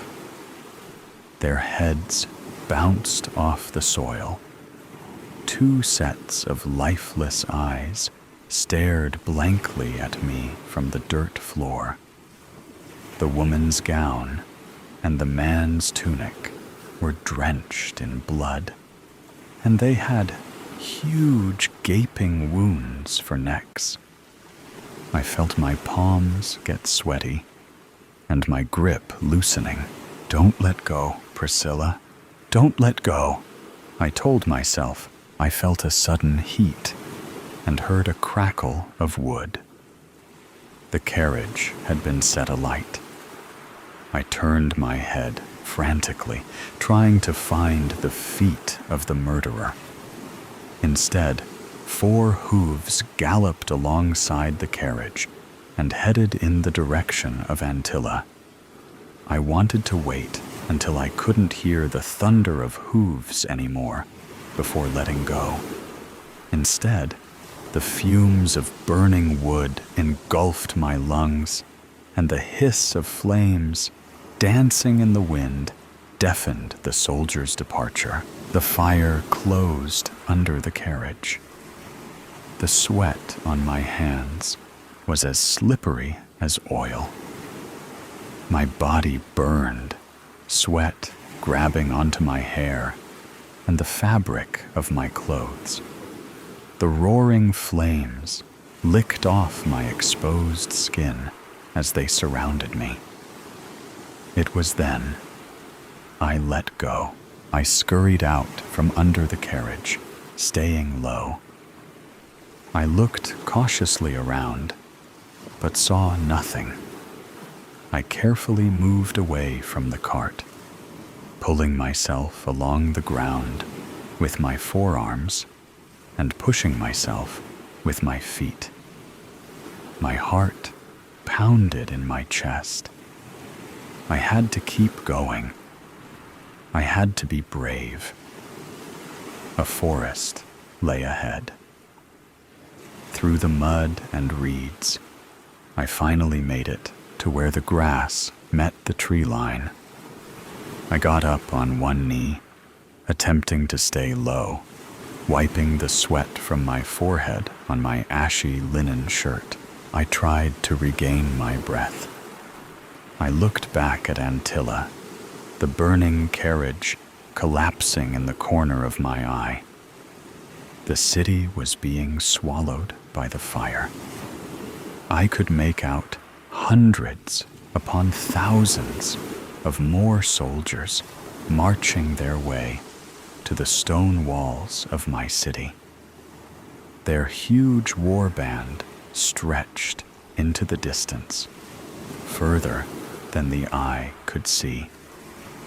A harrowing pain of grief shot through me, each quivering breath a battle against the burning agony in my chest. Before I could process anything, the sound of soldiers on horses re-emerged from my left. Without thinking, I ran. I ran into the forest, never looking back. I had lost everything that day. There has ever been a more notorious massacre than the massacre of Antilla. There were no survivors, except for me. Yanuk shook his head in disbelief. "Are you ready?" he asked. "For what?" Yanuk stood up and outstretched his hand to regain the north. Priscilla blinked at him in bewilderment. They did not only steal Antilla. The Brethren banished us nomads from our territories, leaving us stateless in the south. They are trying to rule over all the sacred lands. We shall not let that happen. We are going to fight.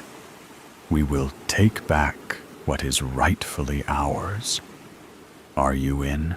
Priscilla hesitated for a moment. The bottled anger boiled her blood. A fiery passion burst in the pit of her stomach, longing to gain revenge for her friends, her family, her home. She looked up at Yanuk, eyes burning with an igniting amber. Priscilla nodded and took Yanuk's hand. She was ready to fight. The next story will begin now. The Unnatural Diary. Part 1. The Unintended Discovery. Dust swirled in the dim light as Sarah pushed aside a stack of brittle newspapers, her fingers brushing against something unexpected. Soft, worn leather. She reached into the box of forgotten books and relics, pulling free an old, weathered diary. Its edges were frayed with time, the cover nearly stripped of its once proud embossing, now smooth and cool beneath her touch. A faint residue of salt clung to its surface, as if it had weathered years of quiet decay or been touched by the sea itself. Intrigued, she carefully pried it open near the middle, where thick, textured pages crackled with age. The paper felt different, denser than usual, almost like parchment. The ink, though faded, carried an unusual shimmer, as if the words still pulsed with some lingering energy, revealing a chilling passage. I had to move quickly, but the floorboards betrayed me, groaning beneath my steps as I crept through the darkened hall. It was close. I could feel its snarling breath, cold and damp, seeping through the walls, making them feel thinner than they were. The air was thick with the weight of its presence. I had to make it to the kitchen. I had to get to the closest bag of consecrated salt before it was too late. A shiver ran down Sarah's spine. The words read like a story, yet something about them felt strangely real and weren't meant to entertain, but to warn. She flipped another page, the dry parchment whispering as it moved, and something slipped loose. A note, a single yellowed slip of paper, fluttered to the attic floor. Sarah bent to retrieve it, her pulse quickening as she read the hastily scrawled words. If you've found this, it already knows. It already knows? The words sent a shiver down Sarah's spine. What does that mean? What already knows? Shaking off the unease, she set the diary aside, convincing herself it was just a very old diary. Nothing more. She returned to cleaning, determined to finish the task before indulging her curiosity. Later, with the attic finally organized, Sarah sank into the old desk chair she had recently dusted off and pulled from the corner. It paired well with an antique desk she had just cleaned off, a piece that had likely sat buried beneath clutter for years. Exhaustion giving way to curiosity, she reached for the diary, opening it to the first page, her fingers brushing over the worn pages, coming to the inside of the cover, where a passage so intimate it felt as though she was intruding on something deeply personal, was scrawled in elegant handwriting. To my beautiful Colette, may the enchantment of these pages cradle your precious memories and bridge the distance between us, keeping our hearts forever intertwined with eternal love. Roderick Shadowthorn of Moonvale Hollow.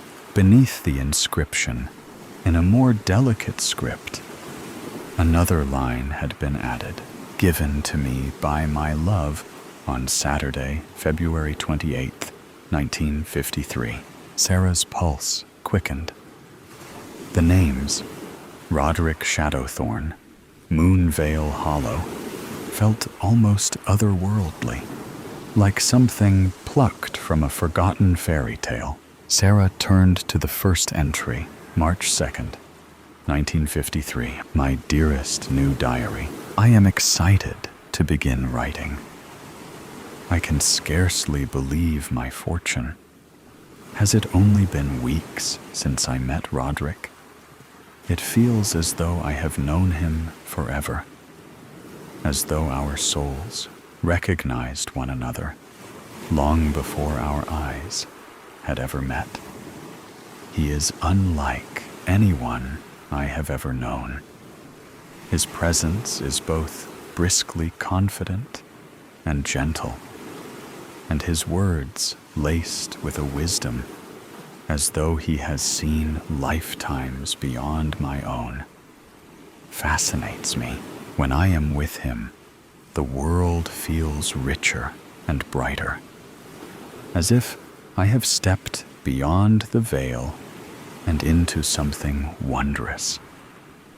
His world is unlike anything I could have imagined.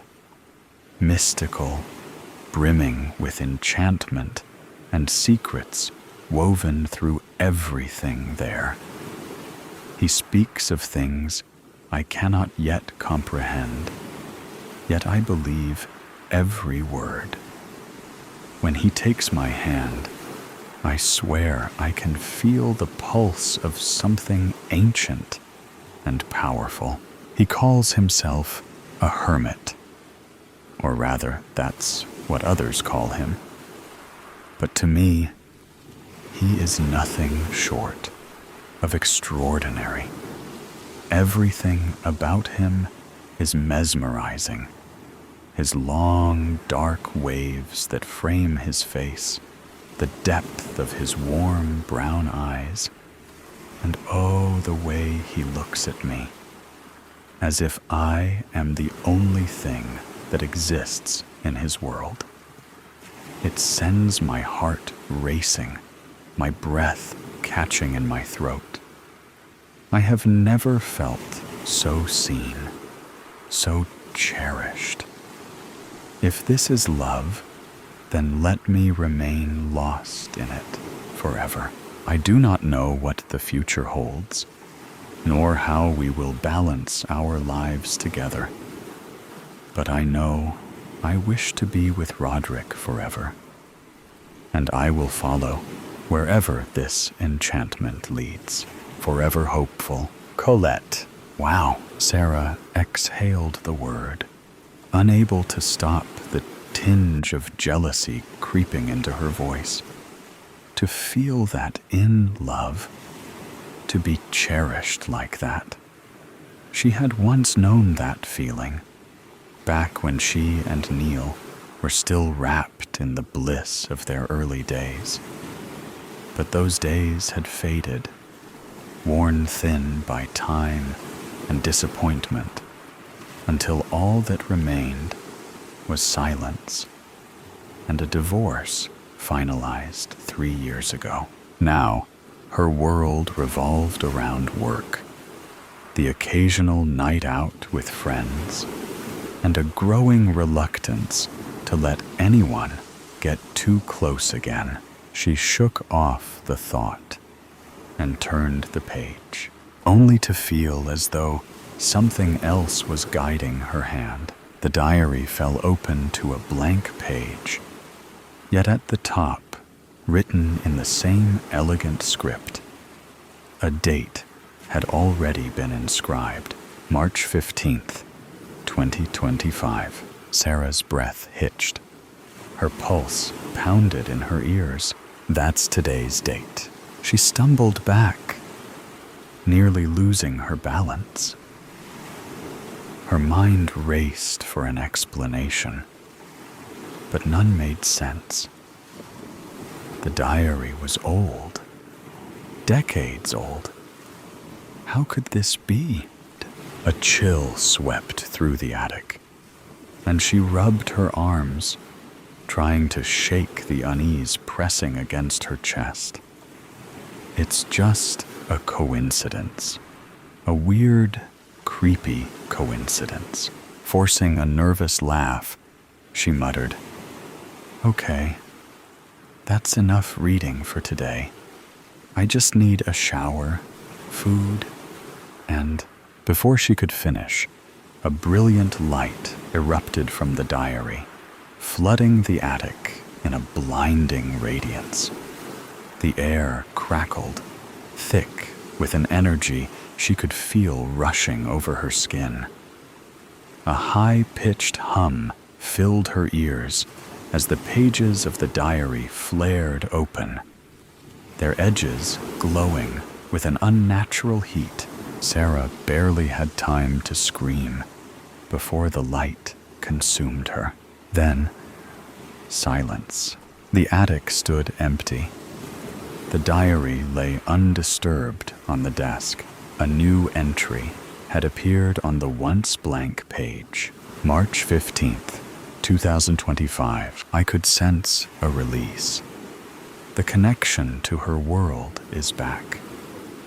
It seems different somehow. Oh, how I can't wait to see her again. What is this? She? She opened it? Who is she? She has dared to open Colette's diary. She will answer for this.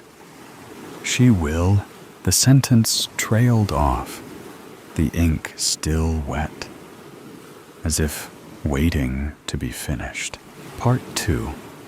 The vanished sister. As the last of the evening sun faded into a moonless sky, Gloria settled in beside her husband, the familiar hum of their favorite television show filling the room. The night was calm, uneventful, until the phone shattered the quiet with a sharp trill. Gloria glanced at the caller ID. A slight frown creased her brow. Miranda? Sarah's friend? Why would she be calling? Perplexed, she rose from the couch, murmuring to her husband, "I'll be right back." Pressing the phone to her ear, she answered hesitantly. "Hello? Miranda? Hey, Gloria. I'm sorry for calling so late." Miranda's voice wavered, the hesitation in her tone setting Gloria instantly on edge. "I got your number from Sarah's records." Gloria's throat tightened.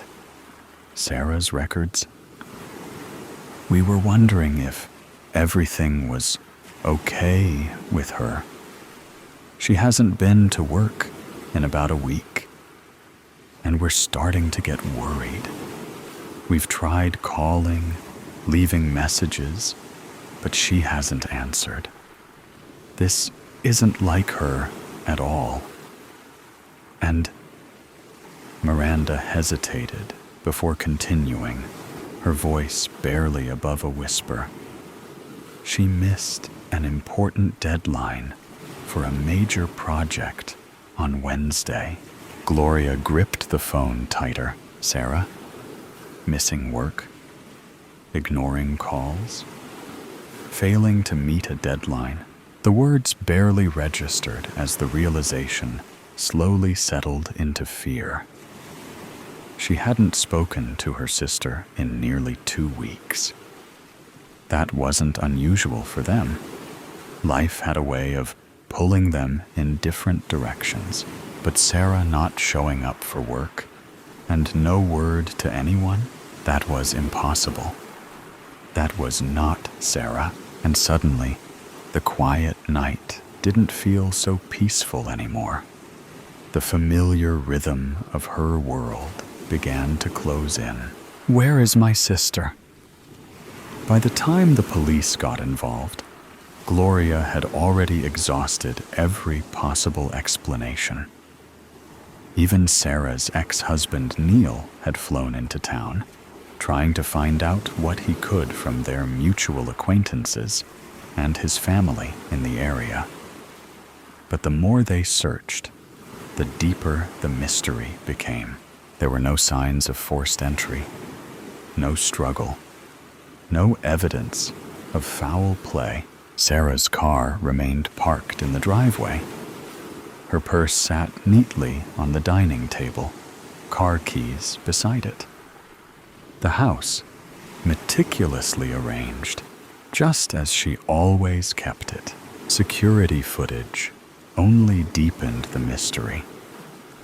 The last recording showed Sarah arriving home from work last Friday, locking the door behind her, and then nothing. No one entered. No one left, leaving the house feeling eerily undisturbed, as if she had vanished without a trace. Her co-workers, Amalia and Miranda, had been the first to raise the alarm. They knew their friend would not miss work, especially not a major deadline, not without calling, not without an explanation. This was an impossibility for someone as methodical and precise as Sarah. So where had she gone? Then there was the opened diary in the attic, sitting on the antique desk in the attic. Its cracked leather cover bore the weight of years. It wasn't Sarah's. Gloria knew that much.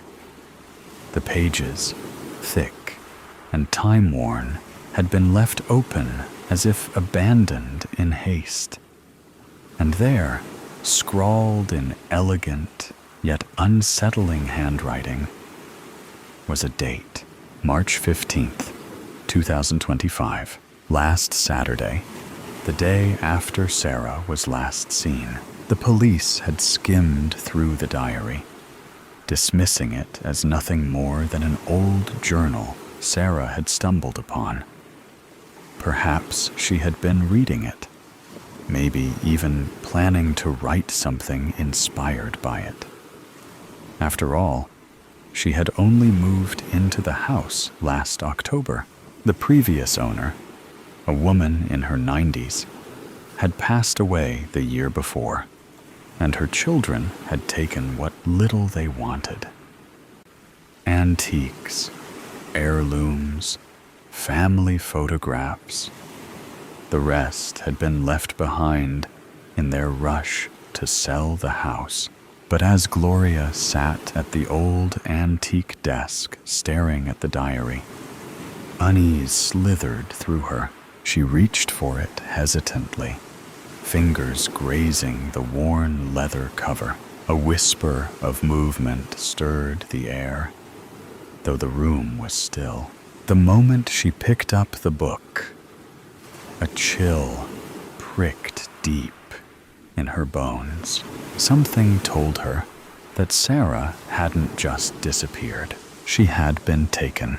Part 3, the final entry. Taking a steadying breath, Gloria flipped through the pages, only to have them land on the last recorded entry again. March 15th, 2025. I could sense a release. The connection to her world is back. It seems different somehow. Oh, how I can't wait to see her again. What is this? She opened it? Who is she? She has dared to open Colette's diary. She will answer for this. She will... The ink shimmered in shifting, iridescent hues of black and blue, as if the words were still being formed, not yet complete.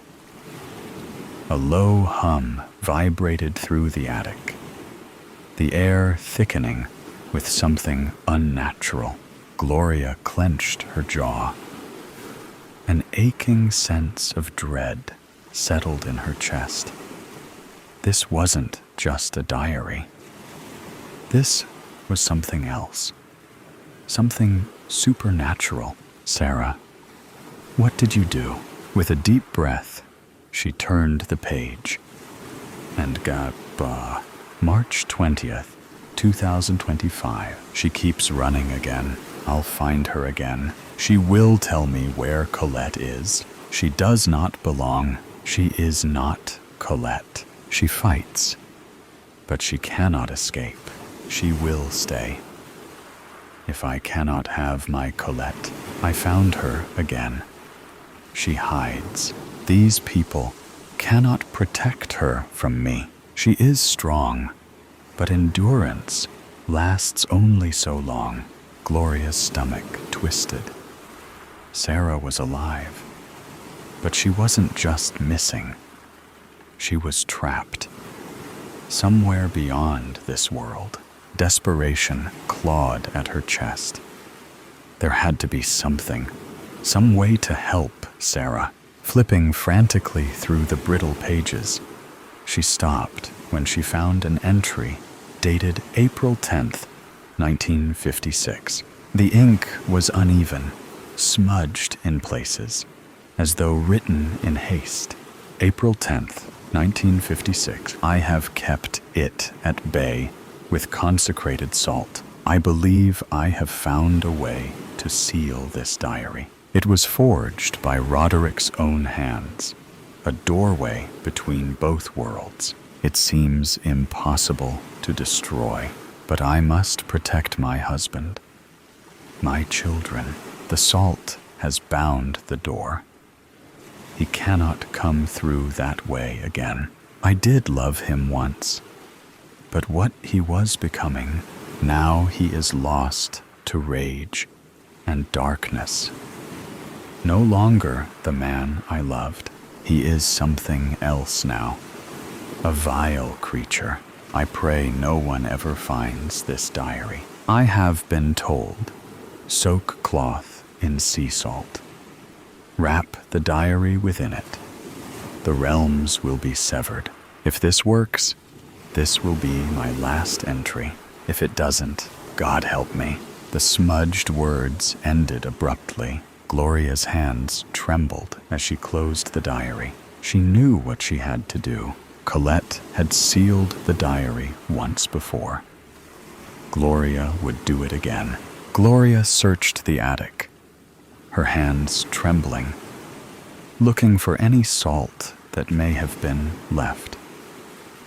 Thankfully, Sarah had cleaned and organized the space not too long ago, making it easier to find what she needed. But would it work? Would it not only seal the diary, but also bring Sarah back? Her fingers brushed against something cool and metallic. An old tin can with the words "consecrated salt" embossed on its worn surface. Inside, a thick, heavy bag of salt remained untouched, waiting, anxious. Gloria quickly opened the diary to the most recent entry. Her heart pounded as she poured a thick line of salt down the center of the open pages, then traced a protective circle around it. She didn't know what she was doing, but she had to do something. It had already been a week since Sarah disappeared. The air shifted. A strange, oppressive stillness pressed down on the attic. Then, the diary lifted off the desk. A plume of smoke curled from its pages as an eerie glow pulsed from within. The pages flared open, flipping wildly as a gust of wind erupted through the attic. Bolts of crackling light shot from the diary, slamming into the wooden beams and shaking the very foundation of the house. Gloria stumbled back, shielding her face as the attic groaned, the walls pulsating as if the house itself were alive. Then, a scream, low and guttural, full of rage and loss. a scream that was not human, and just as suddenly as it began, everything stilled. The diary dropped to the floor with a final thud, its edges slightly singed. The attic fell silent, the air refreshed into somewhat normalcy. Gloria hesitated before stepping forward. The diary lay motionless, its pages now eerily still. A single final entry had appeared. March 21st, 2025. She is gone. My Colette has left me. I am nothing without her. Oh, Colette. I am so sorry. I loved you so. I waited. You never came. I am no more, finally, released from my agony. Then, without warning, the diary slammed shut. Gloria's breath caught. Where is Sarah? Please, give me my sister back, she cried, voice breaking. A soft thud echoed from downstairs. Heart pounding, Gloria bolted down the steps. And there, lying in the center of the living room, was Sarah. Dazed, shaken, a little battered, but very much alive. Sarah blinked at her, disoriented. Gloria? Her voice was hoarse, barely above a whisper. You're here. What happened? Tears blurred Gloria's vision as she rushed forward, pulling her sister into a fierce hug. Oh, Sarah, you're home. Sarah shuddered against her. I saw him. Roderick. He was a monster, Gloria. Twisted by rage. He was searching for Colette, furious that she had betrayed him, that she had moved on, married someone else. Gloria cupped Sarah's face, her thumbs brushing against her cheeks, wiping the tears. You're safe now. It's over. Sarah's gaze flickered toward the attic door. Her voice was quieter now, wary. Is it? Gloria took a slow breath. I think he finally found peace. After all these years, he was released from his pain. Sarah nodded, but unease lingered in her expression. Then let's make sure no one ever opens that diary again, Gloria agreed. And without hesitation, they climbed back up to the attic, grabbing the diary. Then, under the moon's watchful glow, they carried it out back, straight to the fire pit. As the flames consumed the aged leather and time-worn pages, an unnatural wind howled through the trees, carrying with it the last echoes of Roderick Shadowthorn of Moonvale Hollow. And for the first time in 70 years, Moonvale Hollow would be forgotten forever. Or so they hoped. We think it's over, but in fact, it's just begun. The next story will thrill you in a completely different way. The whisper in the city. The dark skeletons of skyscrapers stretched into the twilight sky.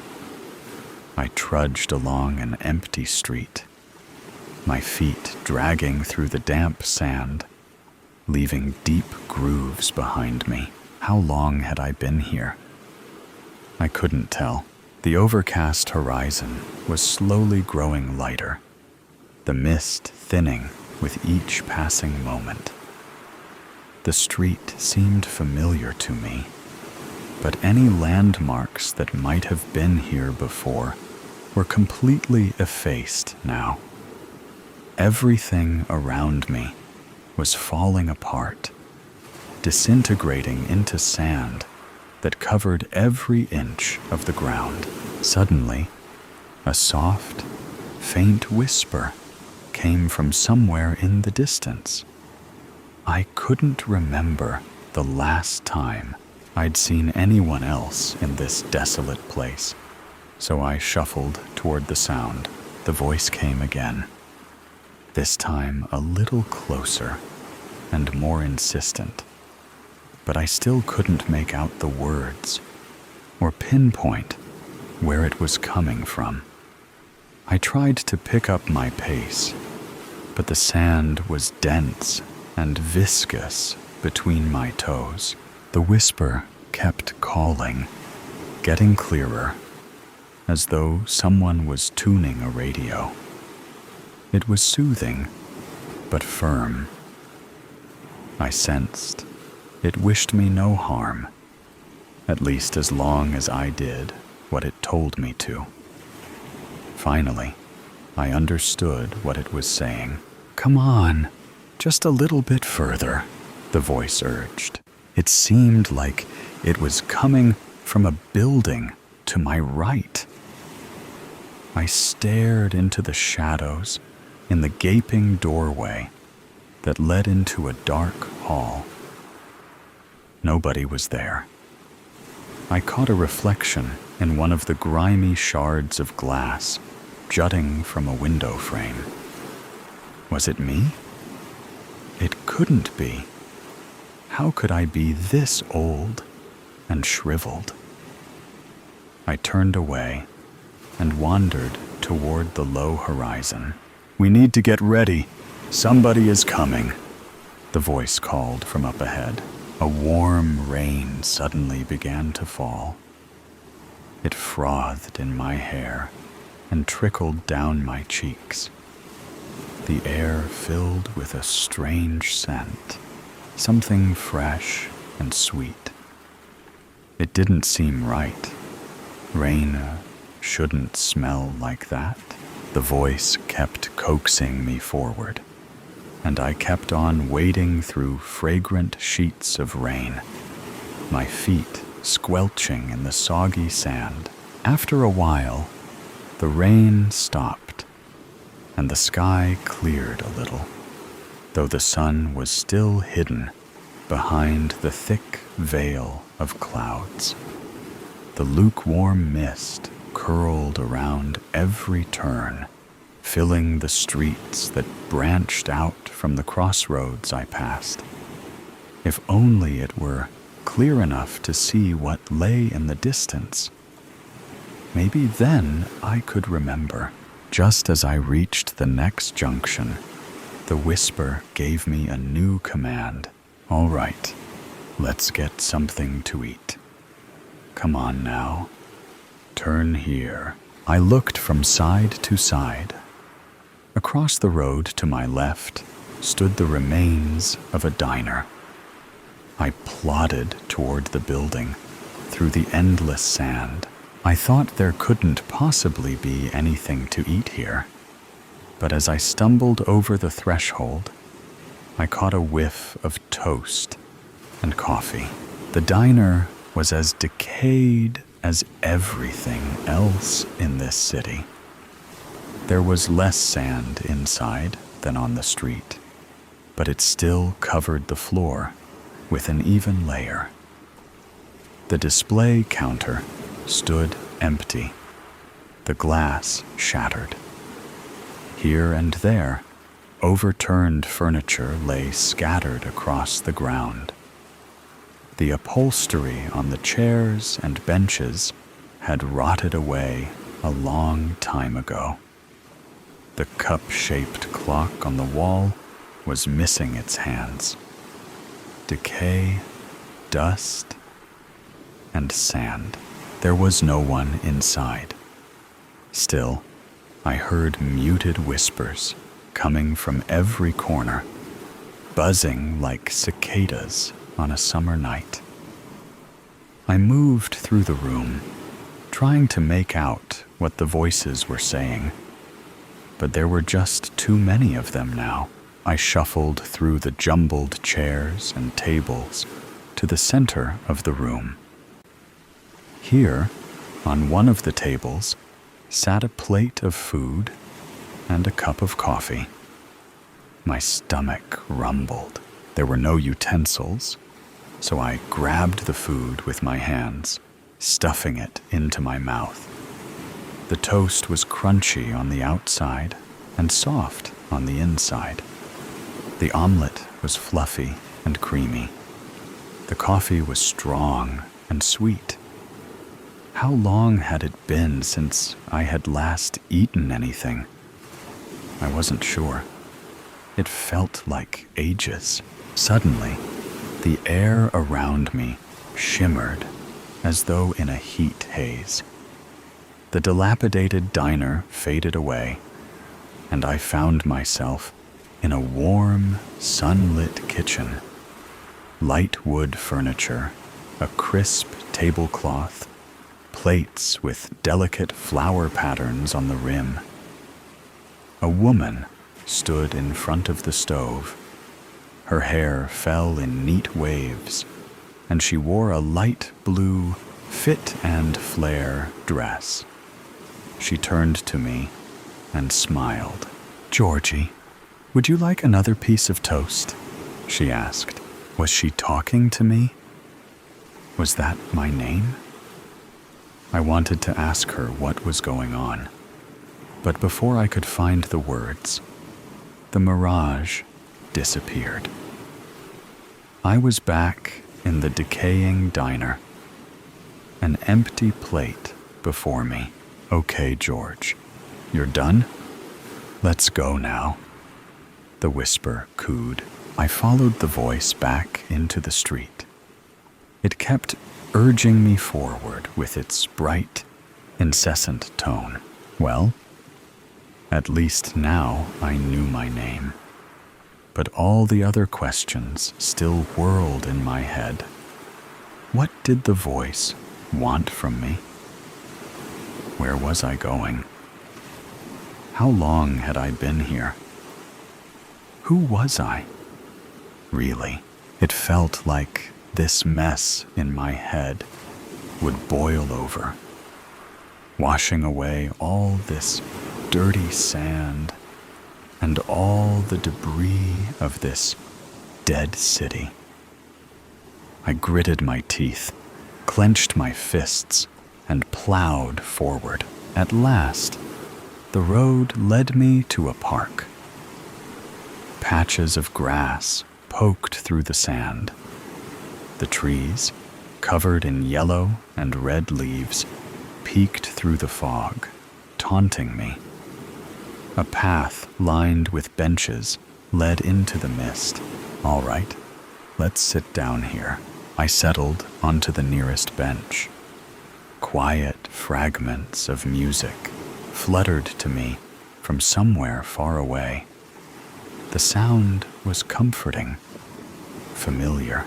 The voice hummed around me for a moment before fading into the background. The music grew louder and steadier. I thought I recognized the melody, but couldn't quite put my finger on it. It reminded me of someone I used to miss. I sat alone, enveloped by the soothing blanket of music, staring at the colorful trees before me. Bit by bit, my angst and frustration melted away. After a while, I heard the whispers again.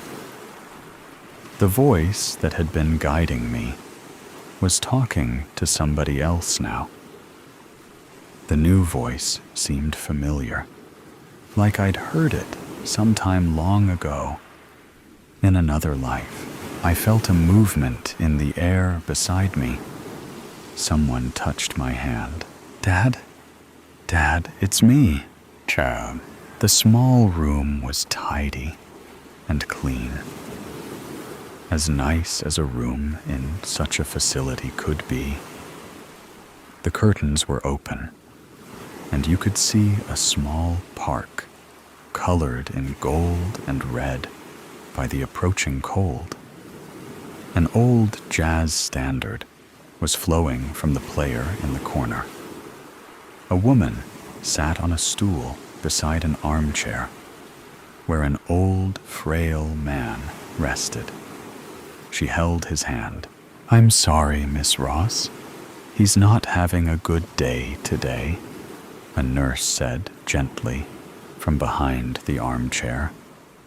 To be honest, they're few and far between now, and it's hard to say how many more he'll have. I know, but it's still so hard. It's like he's wandering further and further away, the woman said, wiping the corner of her eye. "Dad, the above story ends, but never stops. Here is another story that will not disappoint you. Dear Death, dear Death, hello, old friend. I would be amiss if I called you a stranger now, as the frequency of your visits in my life have made us more than acquaintances. It has been years since our first run in together. When I met you, I didn't understand. You were a being within yourself, a standalone, vital force that I didn't recognize for what you really stood for. Your introduction to me preceded the death of my grandpa on September 24th, 1998. The mighty being that he was, the biggest form of life I knew, was ripped from me, and you were the thief that came in and stole him. He lived a long life, I was told, satisfied and a job well done. But as I heard these things, none of them gave me comfort. Silently, I began to develop distrust. You made me weary of so many things, of bonds formed with those around me, of meaningful, lasting love that would carry me through hardships, and of you, death itself, and that you could take from me in an instant what life had freely given me to experience. I was only 13 years old, but I knew you were someone I needed to always watch out for. That you would be there even while I smiled and enjoyed life, and the moments it actually made me smile. I thought we wouldn't meet again for years to come. I thought I had given enough of my heart to you when I was a child to buy my way through years of togetherness with those that I loved. I thought my heartache was payment enough. But you had other plans. September 6th, 2020. The eldest of my grandfather's children, his only baby girl, was taken. You started with a queen. I must tell you, and her death hit me hard. My auntie was the most thoughtful, caring, most, even if I don't have my life together, I'm going to look out for you, most amazing woman I have ever known. She was loud, boisterous, fun-loving, but would teach you a well-needed lesson. She was the oldest of all boys, so she was tough. Yet, even she was no match for you and your exploits. You took her from us and never looked back. June 27th, 2021. I learned my first lesson on how unfair you could be. My 12-year-old cousin was snatched away so fast by you. None of us seen it coming. For the first time in my life, I saw a mother so broken by her grief she could barely speak. A father so lost without his son, he could barely stand before the casket that held him and say goodbye. But most of all, your grim visit showed me that no matter how much I loved my children, or tried to protect them from the harsh realities of the life, when it really mattered, my love couldn't save them from you. No amount of protecting them in the world would keep them from your grasp when you decided to whisk through my life and take them or someone else I love. November 1st, 2022. You sought me out in the worst of ways. You knew all too well my fears and panic over the remote possibility of me losing one of my children. Knew all too well that it would destroy me. Opening the door to my daughter's room that day, I walked into my nightmare, made my reality. Death, you take many a soul, every night, always there to absorb the essence of those we lose. So I know you heard my whispered words in the night. I know you knew, down to the fiber of your being, my worst fear. I know you knew my truth as deep and as well as I did. So when realized, you took my daughter, another bright light that those around me, who have nothing else to offer as comfort, will say was a life gone too soon. It solidified my ill thoughts of you, that you didn't play fair, that you took every opportunity to fight dirty. My daughter, one piece of my tattered heart that I managed to birth and have walk around personified, flesh and blood. You take her, and not me. You felt, as you always do, that it was time, that she had done all she was here to do, and that again, it was a job well done, and she no longer had to face a world where depression and sadness touched her. The traumas she experienced and always took her mind to a place where I couldn't reach her would never again have her lost. Here, I have to be honest with you, Death. As much as I hate to even say your name, I am overjoyed that the ugliness of life can never reach her again. But I needed more time. 15 years will never be enough. I look for her in the moon, as I know you walked her toward it. However, I will forever say, you're unfair. She was my glue, that kid that kept us all together. She was just finding her smile, her real smile, just finding a reason beyond me, as she told me, to live her life to the fullest.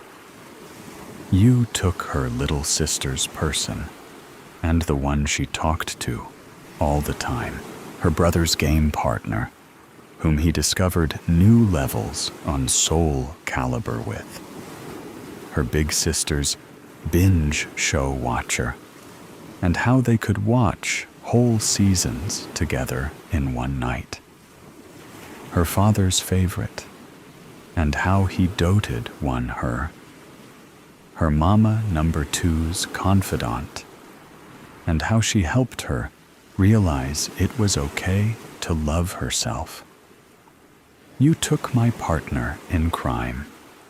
Me and you against it all, if you will. The one who would make me smile, even when the world sought out my tears. Shame on you. In losing her, I lost myself. And I have no one else to blame but you. How dare you take my child from me? Have you not taken enough in your time with me? From your time with everyone? From the unexpected parents who should never have to bury their children, or the children you've orphaned? Has your roster not been filled with mothers and fathers, beloved aunts or favorite uncles? My daughter's name was too pure to be added to your list, and as the world moved on, going back to the daily hustle and bustle, I'm here stuck in the moment. You ripped my sanity to shreds, and in the far reaches of my mind, I can hear the echoes of your laughter. And I know you feel pleasure in the grief you leave in your wake. That is when all the "I'm here if you need me's" or the "call me anytimes" slow down, and the quiet nights last longer than you ever imagined they could last. I always come back to you. I think about how you have visited me so many times just to destroy my peace and disrupt my every day.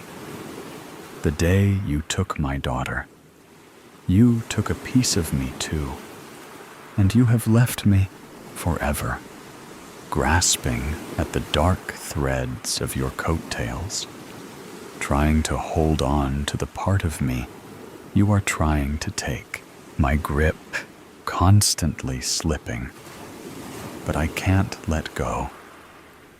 To let go of you would mean I lose my grasp on her. The only thing that pulled me through was my support system that surrounded me and helped me recover from your violent breeze of a visit. Your homecomings always come with tears and loss. I'm finally coming to realize. August 11th, 2023. You paid me a visit once again, but this time I expected you. The cancer that ravished my uncle's body and had him giving up on life were signs that alerted me. You weren't far behind. Out of the 7 uncles I have, he was my favorite. When I came out and introduced the family to my now wife, he was the one who protected me from judgment and harsh words. Any problem with me had to go through him first, and he accepted me even before my father told me he loved me still. We could talk about anything, and we did. We talked about religion, life, politics, love, relationships, and more. There was never any judgment. My whole life, he loved me for me. Yet again, you decided we had enough of the mighty presence he exuded, and you snuffed his light out after a long, hard-fought battle. The only solace I take in his passing is that he no longer has to go through that pain. And I suppose, deep down, if I'm honest, I should thank you for that. But that's where my thanks for you ends. Death. If you're still with me, I promise I'll tell you why. I had the honor for 39 years to have a man in my life who stood through it all. A man who, no matter what the test that was thrown at him, he found a way to make it work. How he stood tall against adversity. Who made sure he built and had the foundation to bring to any table. A man who showed up whenever called upon. Who had so much wisdom that he imparted, whether you wanted him to or not, and always did it with love. And it was exactly what you needed to hear. I had the pleasure of calling this man my father. When I seen him when he lost his own father, I watched him put his grief to the side to stand tall for his sister and brothers. How I seen him tuck his fear of you, death, and stand in the place you had just removed his father from and lead his family.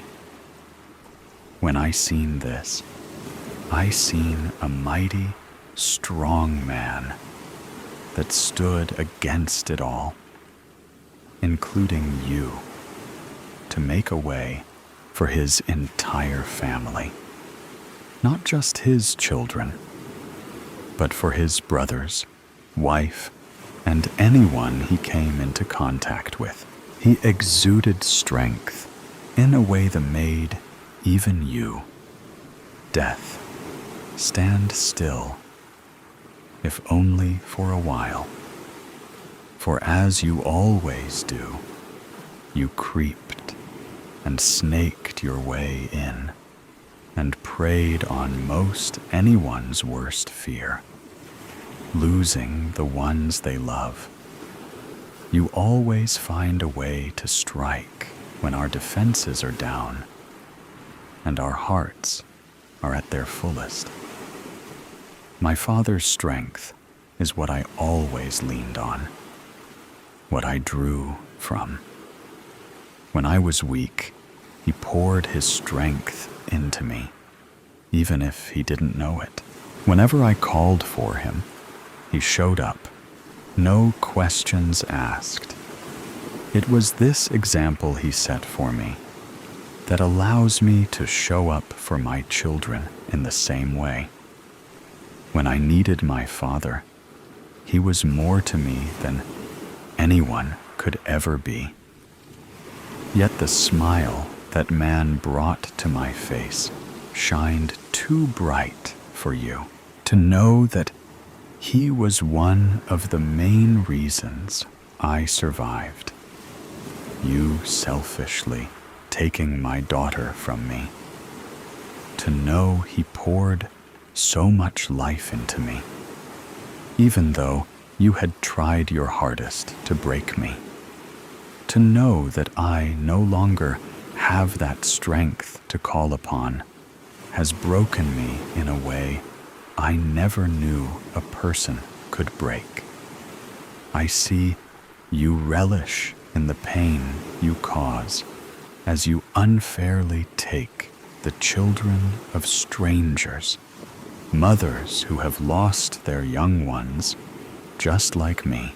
You make me know them in a way I never would understand, unless I too, like them, have you as a friend. We know you're toxic, but we're stuck with you, attached for the rest of our lives. I never wanted to know them, or you like this. The next year, I began to unbend myself. For what had been meant to destroy me didn't. Although it definitely bent me almost to my breaking point. I became complacent and comfortable, taking for granted phone calls and visits with those I held dear, thinking I had those moments in abundance. I became forgetful of the power and pain you wielded so freely and without favorites, because I hadn't seen you for over 365 days.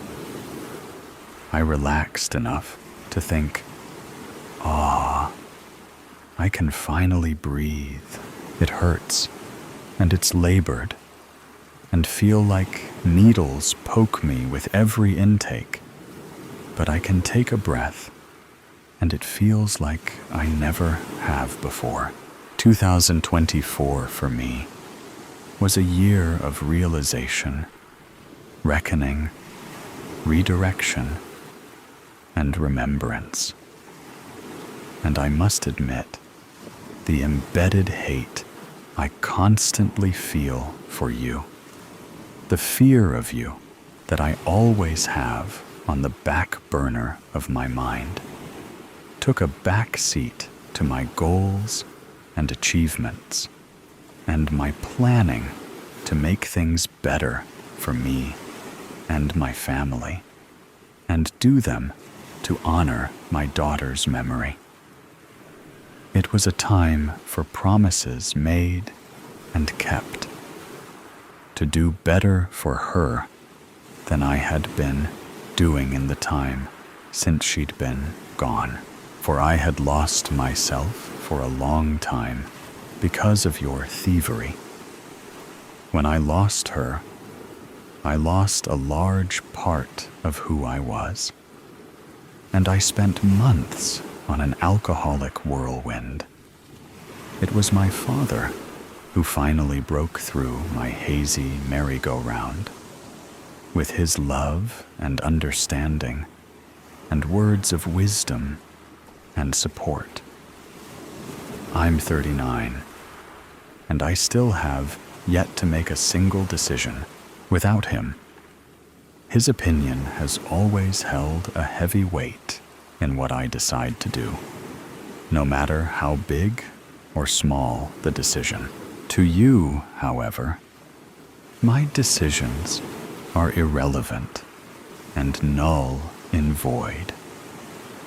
For you decided, once again, that I'd had enough.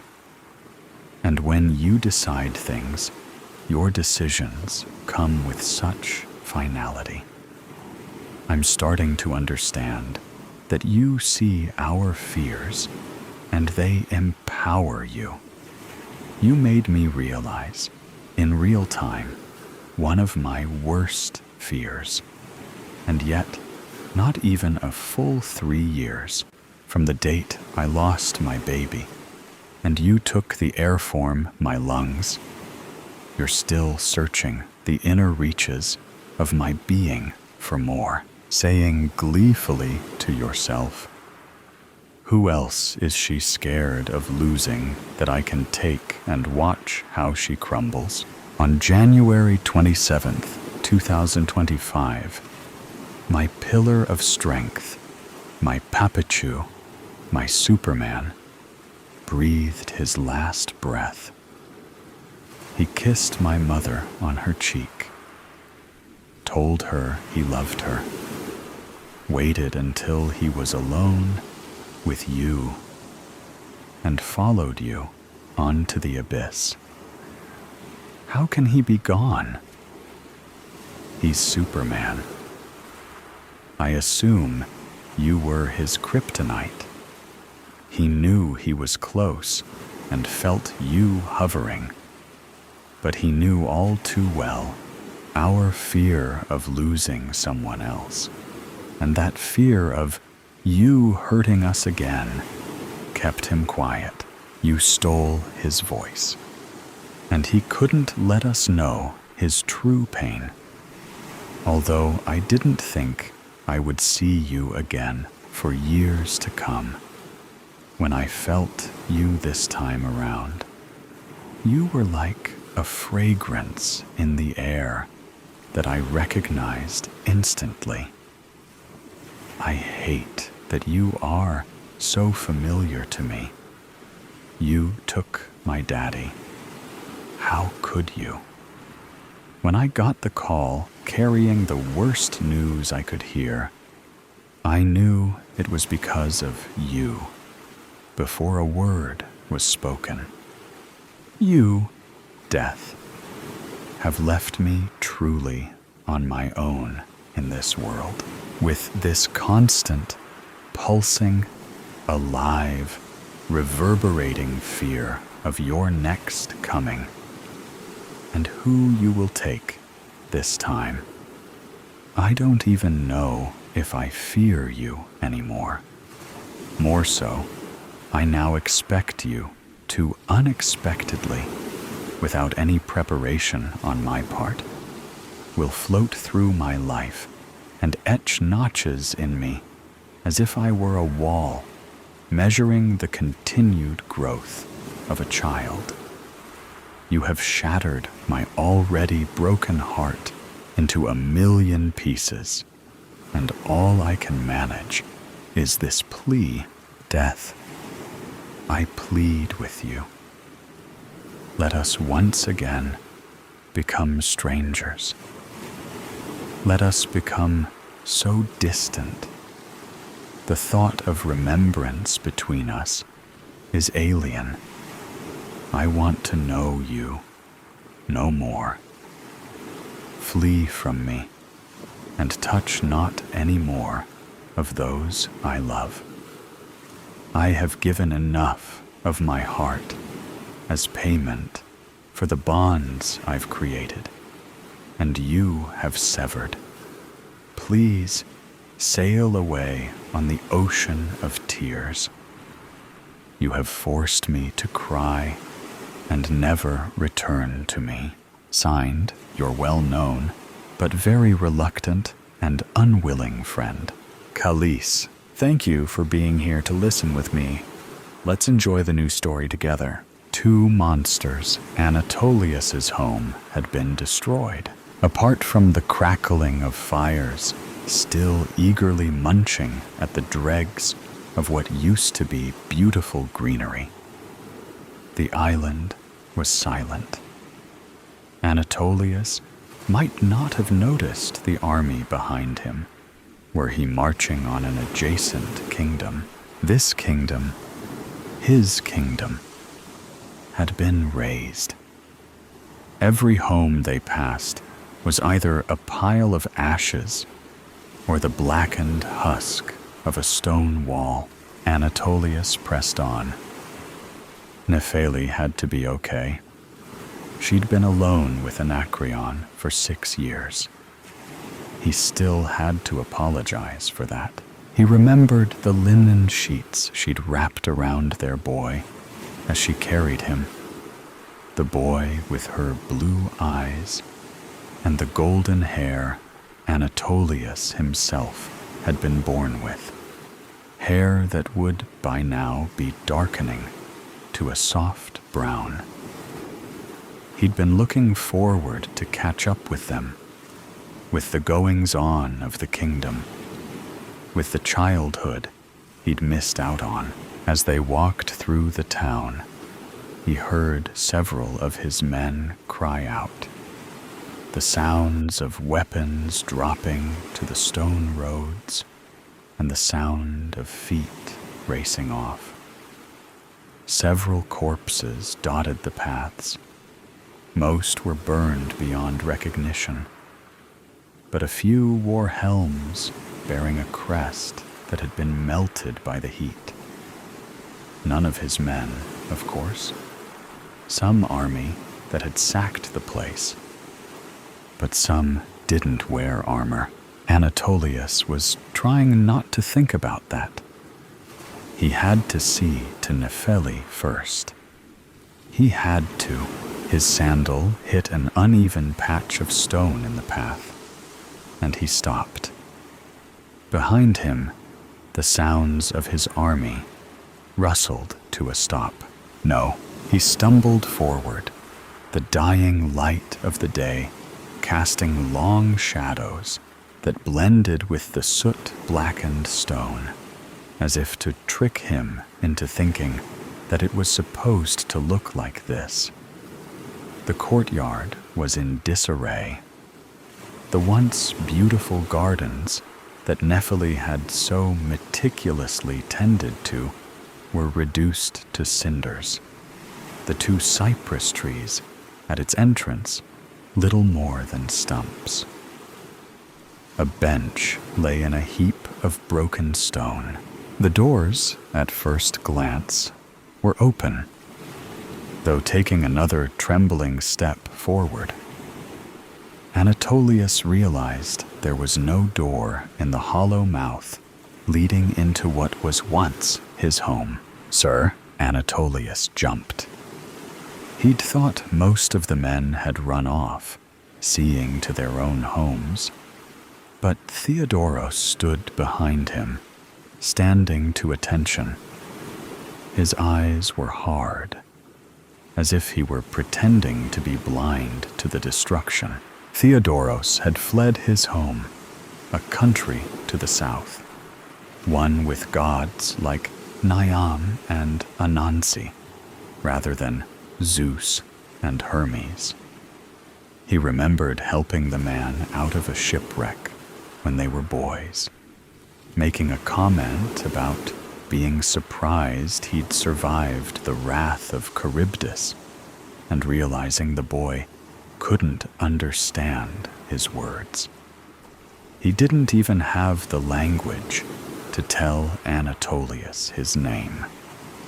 Theodoros was the name they'd given him in Liu, and the name that had stuck. Apart from Anatolius, he didn't really have a family here. "Theo," he said, stepping forward. He'd intended to make it a long, confident stride, but his foot skidded in the ash and rubble. "You don't have to see this. I must," he said. His eyes grew soft as he regarded his king. "If only to keep you on your feet." Anatolius frowned at him, then took a deep breath and nodded. He ducked into the doorway. The humble palace was illuminated by a wide hole in the wall, breaching through the ceiling of the upper floor. The smell of charred flesh, stale after days of abandonment, still hung faintly in the air. Anatolius pulled up his cloak to cover his nose. "There could be survivors," he said doubtfully. "Check the cellars. Someone could have hidden there from the fire. I'll go check my bedchambers." Theodoros opened his mouth to argue, then closed it again, giving his king a nod. He ducked into the kitchen and disappeared from view. Anatolius put one foot on the bottom step, taking a deep breath to steel himself, regretting it immediately as the odors seemed to coagulate in his nostrils. He readjusted his cloak about his nose and headed up the stairs, dreading what he'd find at the top. They could still live, he tried to reassure himself. If they're not up here, Theo might find them in the cellar. Perhaps Anacreon was hiding between the wine barrels when they came. He paused on the steps. They? Who was they? The city had been burnt to the ground intentionally. There were dead soldiers among the townspeople. But who on earth would have this big a problem with him? He almost turned around to go find one of those dead soldiers and examine the corpse more thoroughly. But he shook his head and took another step up. "Don't distract yourself," as his words echoed in the still air. He froze.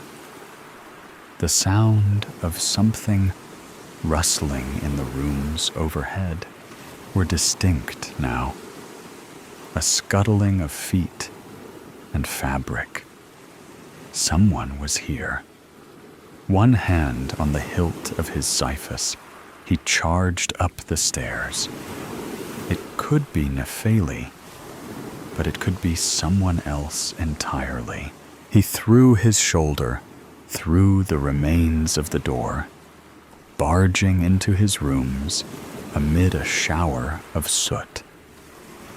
He then froze. His chambers, now a single room with the walls burned or knocked over, were destroyed.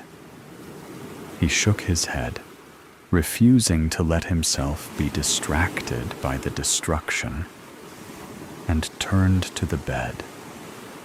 Their bed. His blood ran cold. Nepheli, thin and gaunt, staring at him in disbelief and fear, lay in the bed. At first, he thought she must be tied there, with how little she moved. But as she lifted her trembling hand, he realized she was simply too weak. With effort, she outstretched a finger to point at him. No, not at him. Behind him, he spun in one fluid motion, drawing his sword. Initially, he saw nothing but the darkened corner of the room, blackened by shadows and soot. Then a low, dark chuckle echoed, and two glowing pinpricks of red appeared from the void. And here I was, half expecting her to die before you arrived, said a smooth voice, a shape separating itself from the shadows and resolving into a strange figure. It stepped forward, some kind of humanoid relative of Chimera, Anatolius thought. Its legs were smooth, dark red, scaled things, talons clinking on the stone floor between the tattered remnants of a pelt, the long, thin end of a reptilian tail whipped around. The figure's face remained in shadow, apart from its eyes, but Anatolius could just make out the shape of their head, adorned with wicked horns that swept back and arched up into points like some cruel wave. "Who are you?" he demanded in horror. "Not what?" The being chuckled, bringing a hand up to rest on their hip. It had those same dark red scales, same hooked black talons, clashing with the clean white of the creature's exomus. Most people ask me, what?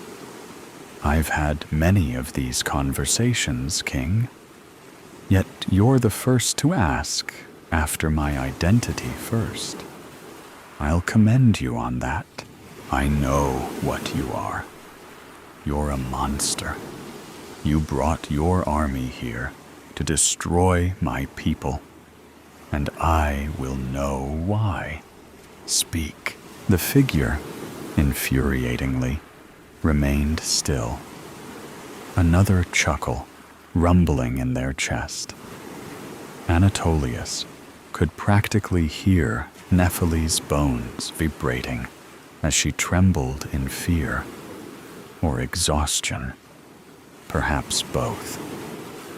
What had this thing done to her?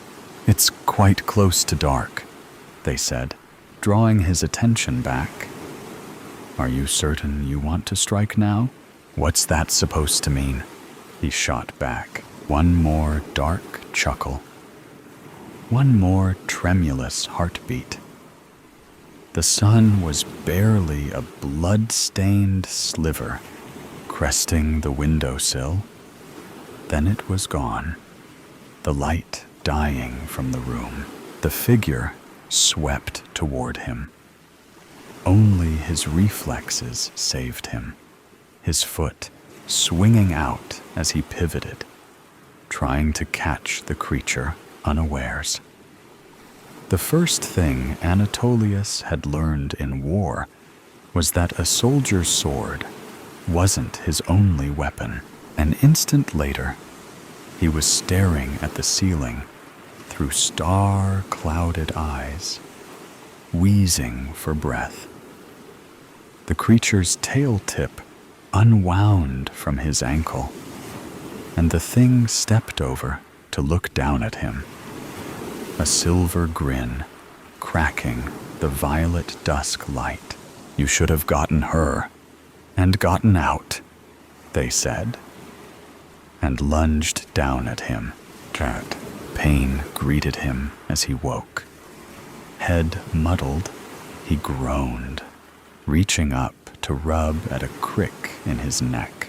A hand grabbed his wrist, and he cursed under his breath.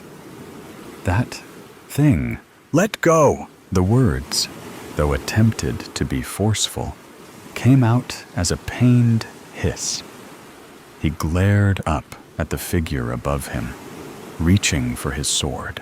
A moment later, he realized it wasn't the thing from earlier, but a more familiar face.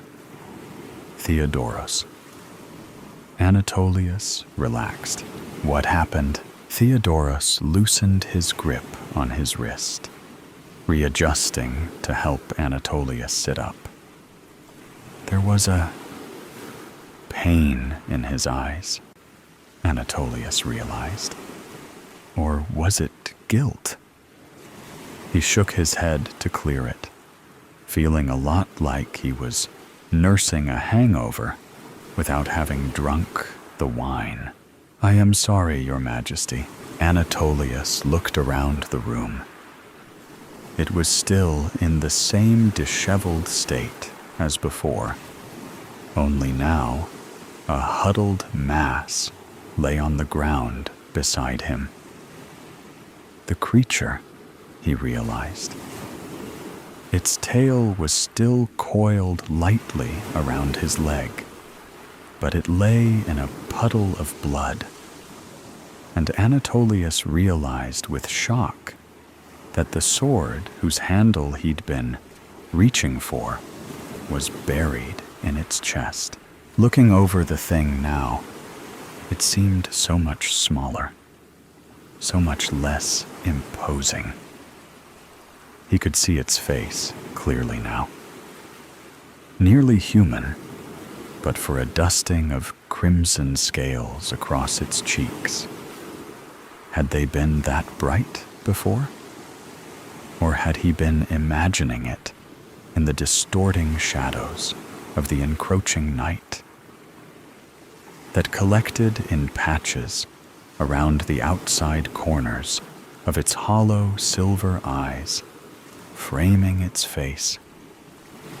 It was a woman, too. More sets of horns studding her jawline, almost like facial hair. Her mouth hung open, revealing a set of fangs whose tips were dipped in blood. Anatolius reached up again, and this time Theodoros didn't stop him as he reached for that crick in his neck. No, not a crick, he realized, hissing in pain as his fingertips brushed a set of puncture wounds. "This thing, what is it?" he asked as he dropped his hand, looking up at his friend. Theodoros shook his head. He didn't know.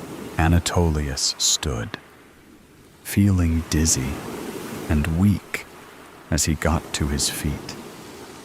He looked over to the bed, toward the unmoving lump under the sheets. Theodoros got up, but if his intent was to help, he moved too late. As Anatolius stumbled to the side of the bed, and fell to his knees beside it. His wife, her once beautiful face now sunken in and bloodless, stared with dead eyes back at him. He reached up with trembling hands, one hand cupping her cheek, the other reaching for her hand. It was still outstretched, with the pointer finger out. She must have used the last of her strength to try and warn me, he thought, leaning up to kiss her forehead as tears collected in his eyes. Without looking up, he said, "Where is my son?" Theodoros was silent for a long moment. "I found him in the cellars," he finally said. "Dead? The smoke must have killed him." Theodoros usually sounded stern. Even in battle, he'd never cracked. But he loved Anatolius's family just as much as he himself did. And now, their loss had broken something in him. If the pain in his voice was anything to go by, Anatolius took a deep breath, then stood, still holding his wife's hand. The night before he'd left for war, he'd promised to return. He'd promised to her worried tears that she'd see him again. That promise had been fulfilled, but it felt hollow now. A sudden rage seized him. He dropped her hand. Then, despite his weakness, he stormed to the side of the creature who had attacked him. The thing that had ransacked his kingdom, destroyed his home, murdered his people and his family. He reached out and ripped the sword from her chest, scoring it down her belly to upend her innards onto his floor. "How dare you!" he snarled. Blood arced as he swung the blade down, then sprayed out as he drove the blade into the dead monster again. "How dare you! How dare you! You God's damned rat! You disgusting wretch! I was loyal to the gods. I commanded an army. I destroyed my enemy. How dare you spit in my face like this?" With each heartbeat, he swung the sword again and again and again. Blood drenched the floor, splattered the walls, and soaked up the ash from the fire, coating his clothing in sprays of red and black. A bit of it got in his eyes, his mouth, as he screamed his defiance. He didn't care, even as he tasted it going down. He didn't stop until the body was unrecognizable. Chunks of meat decorated with once fine fabric and putrid viscera. Even then, he didn't want to stop. But his fatigued muscles gave out, his arms refusing to lift the blade.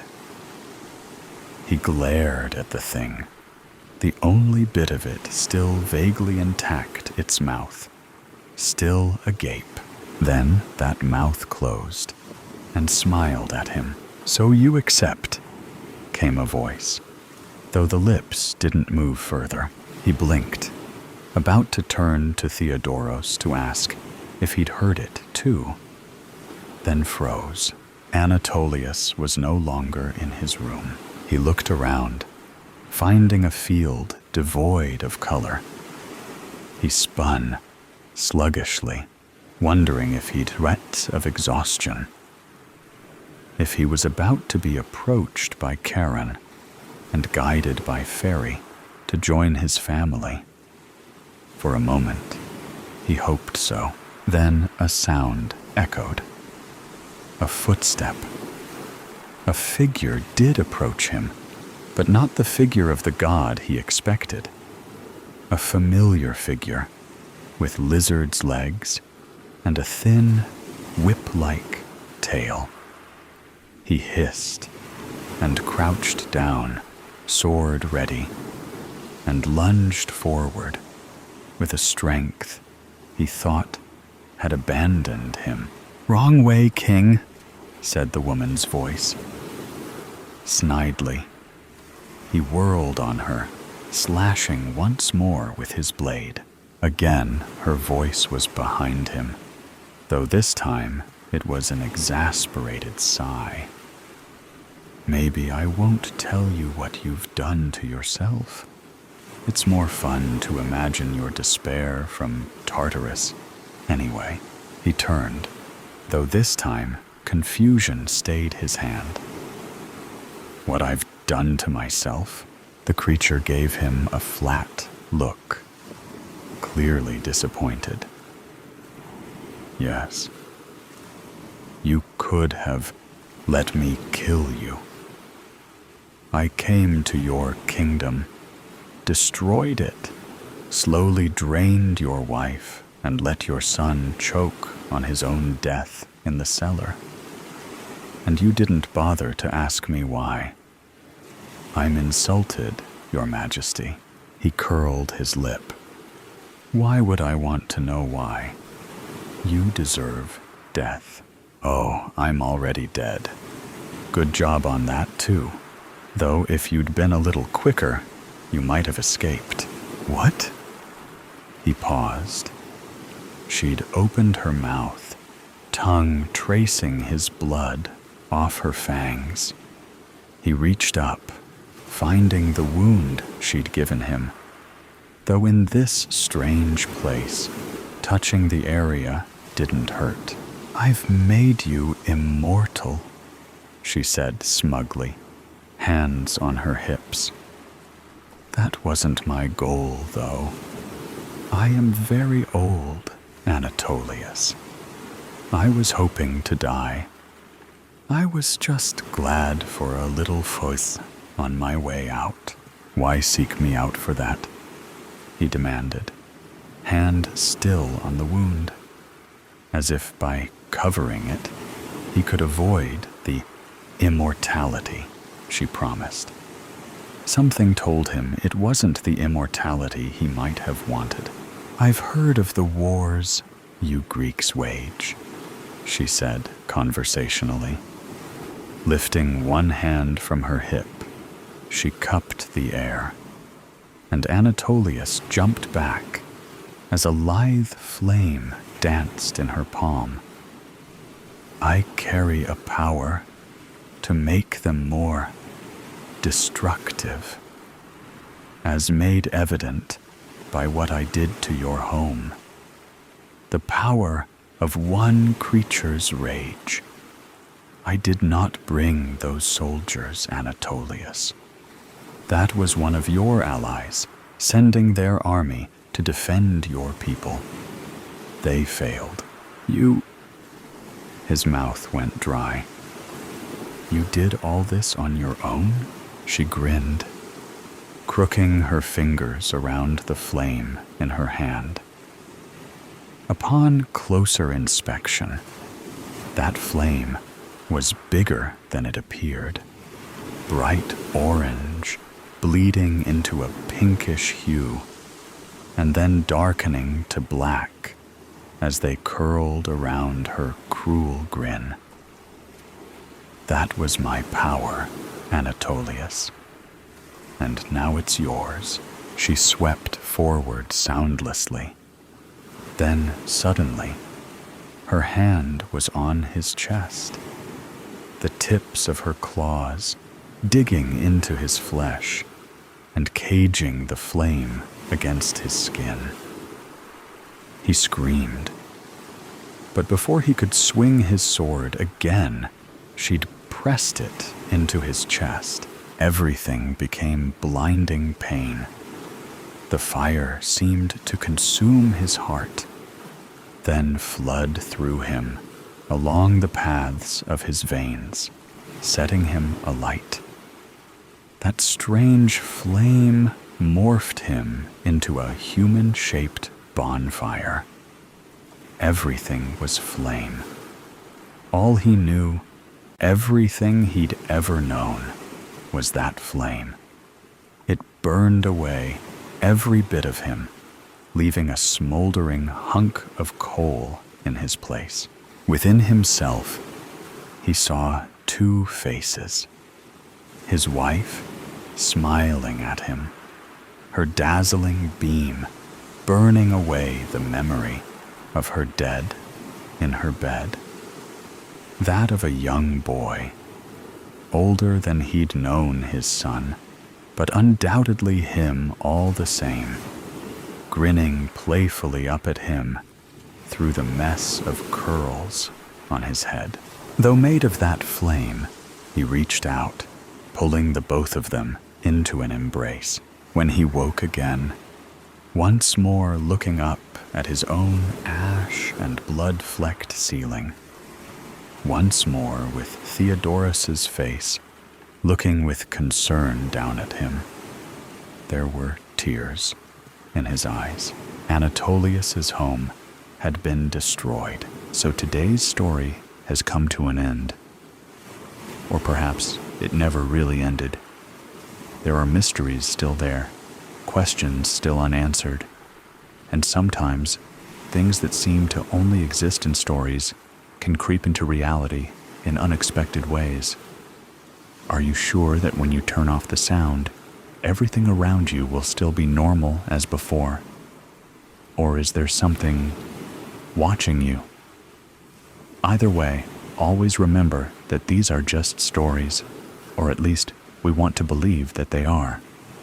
If you like moments of suspense, tension, and breathlessness, don't forget to follow me so you don't miss the next stories. And next time, when you come back, make sure you are ready, because what awaits you may be even scarier than you thought. See you again if you still have the courage to continue listening.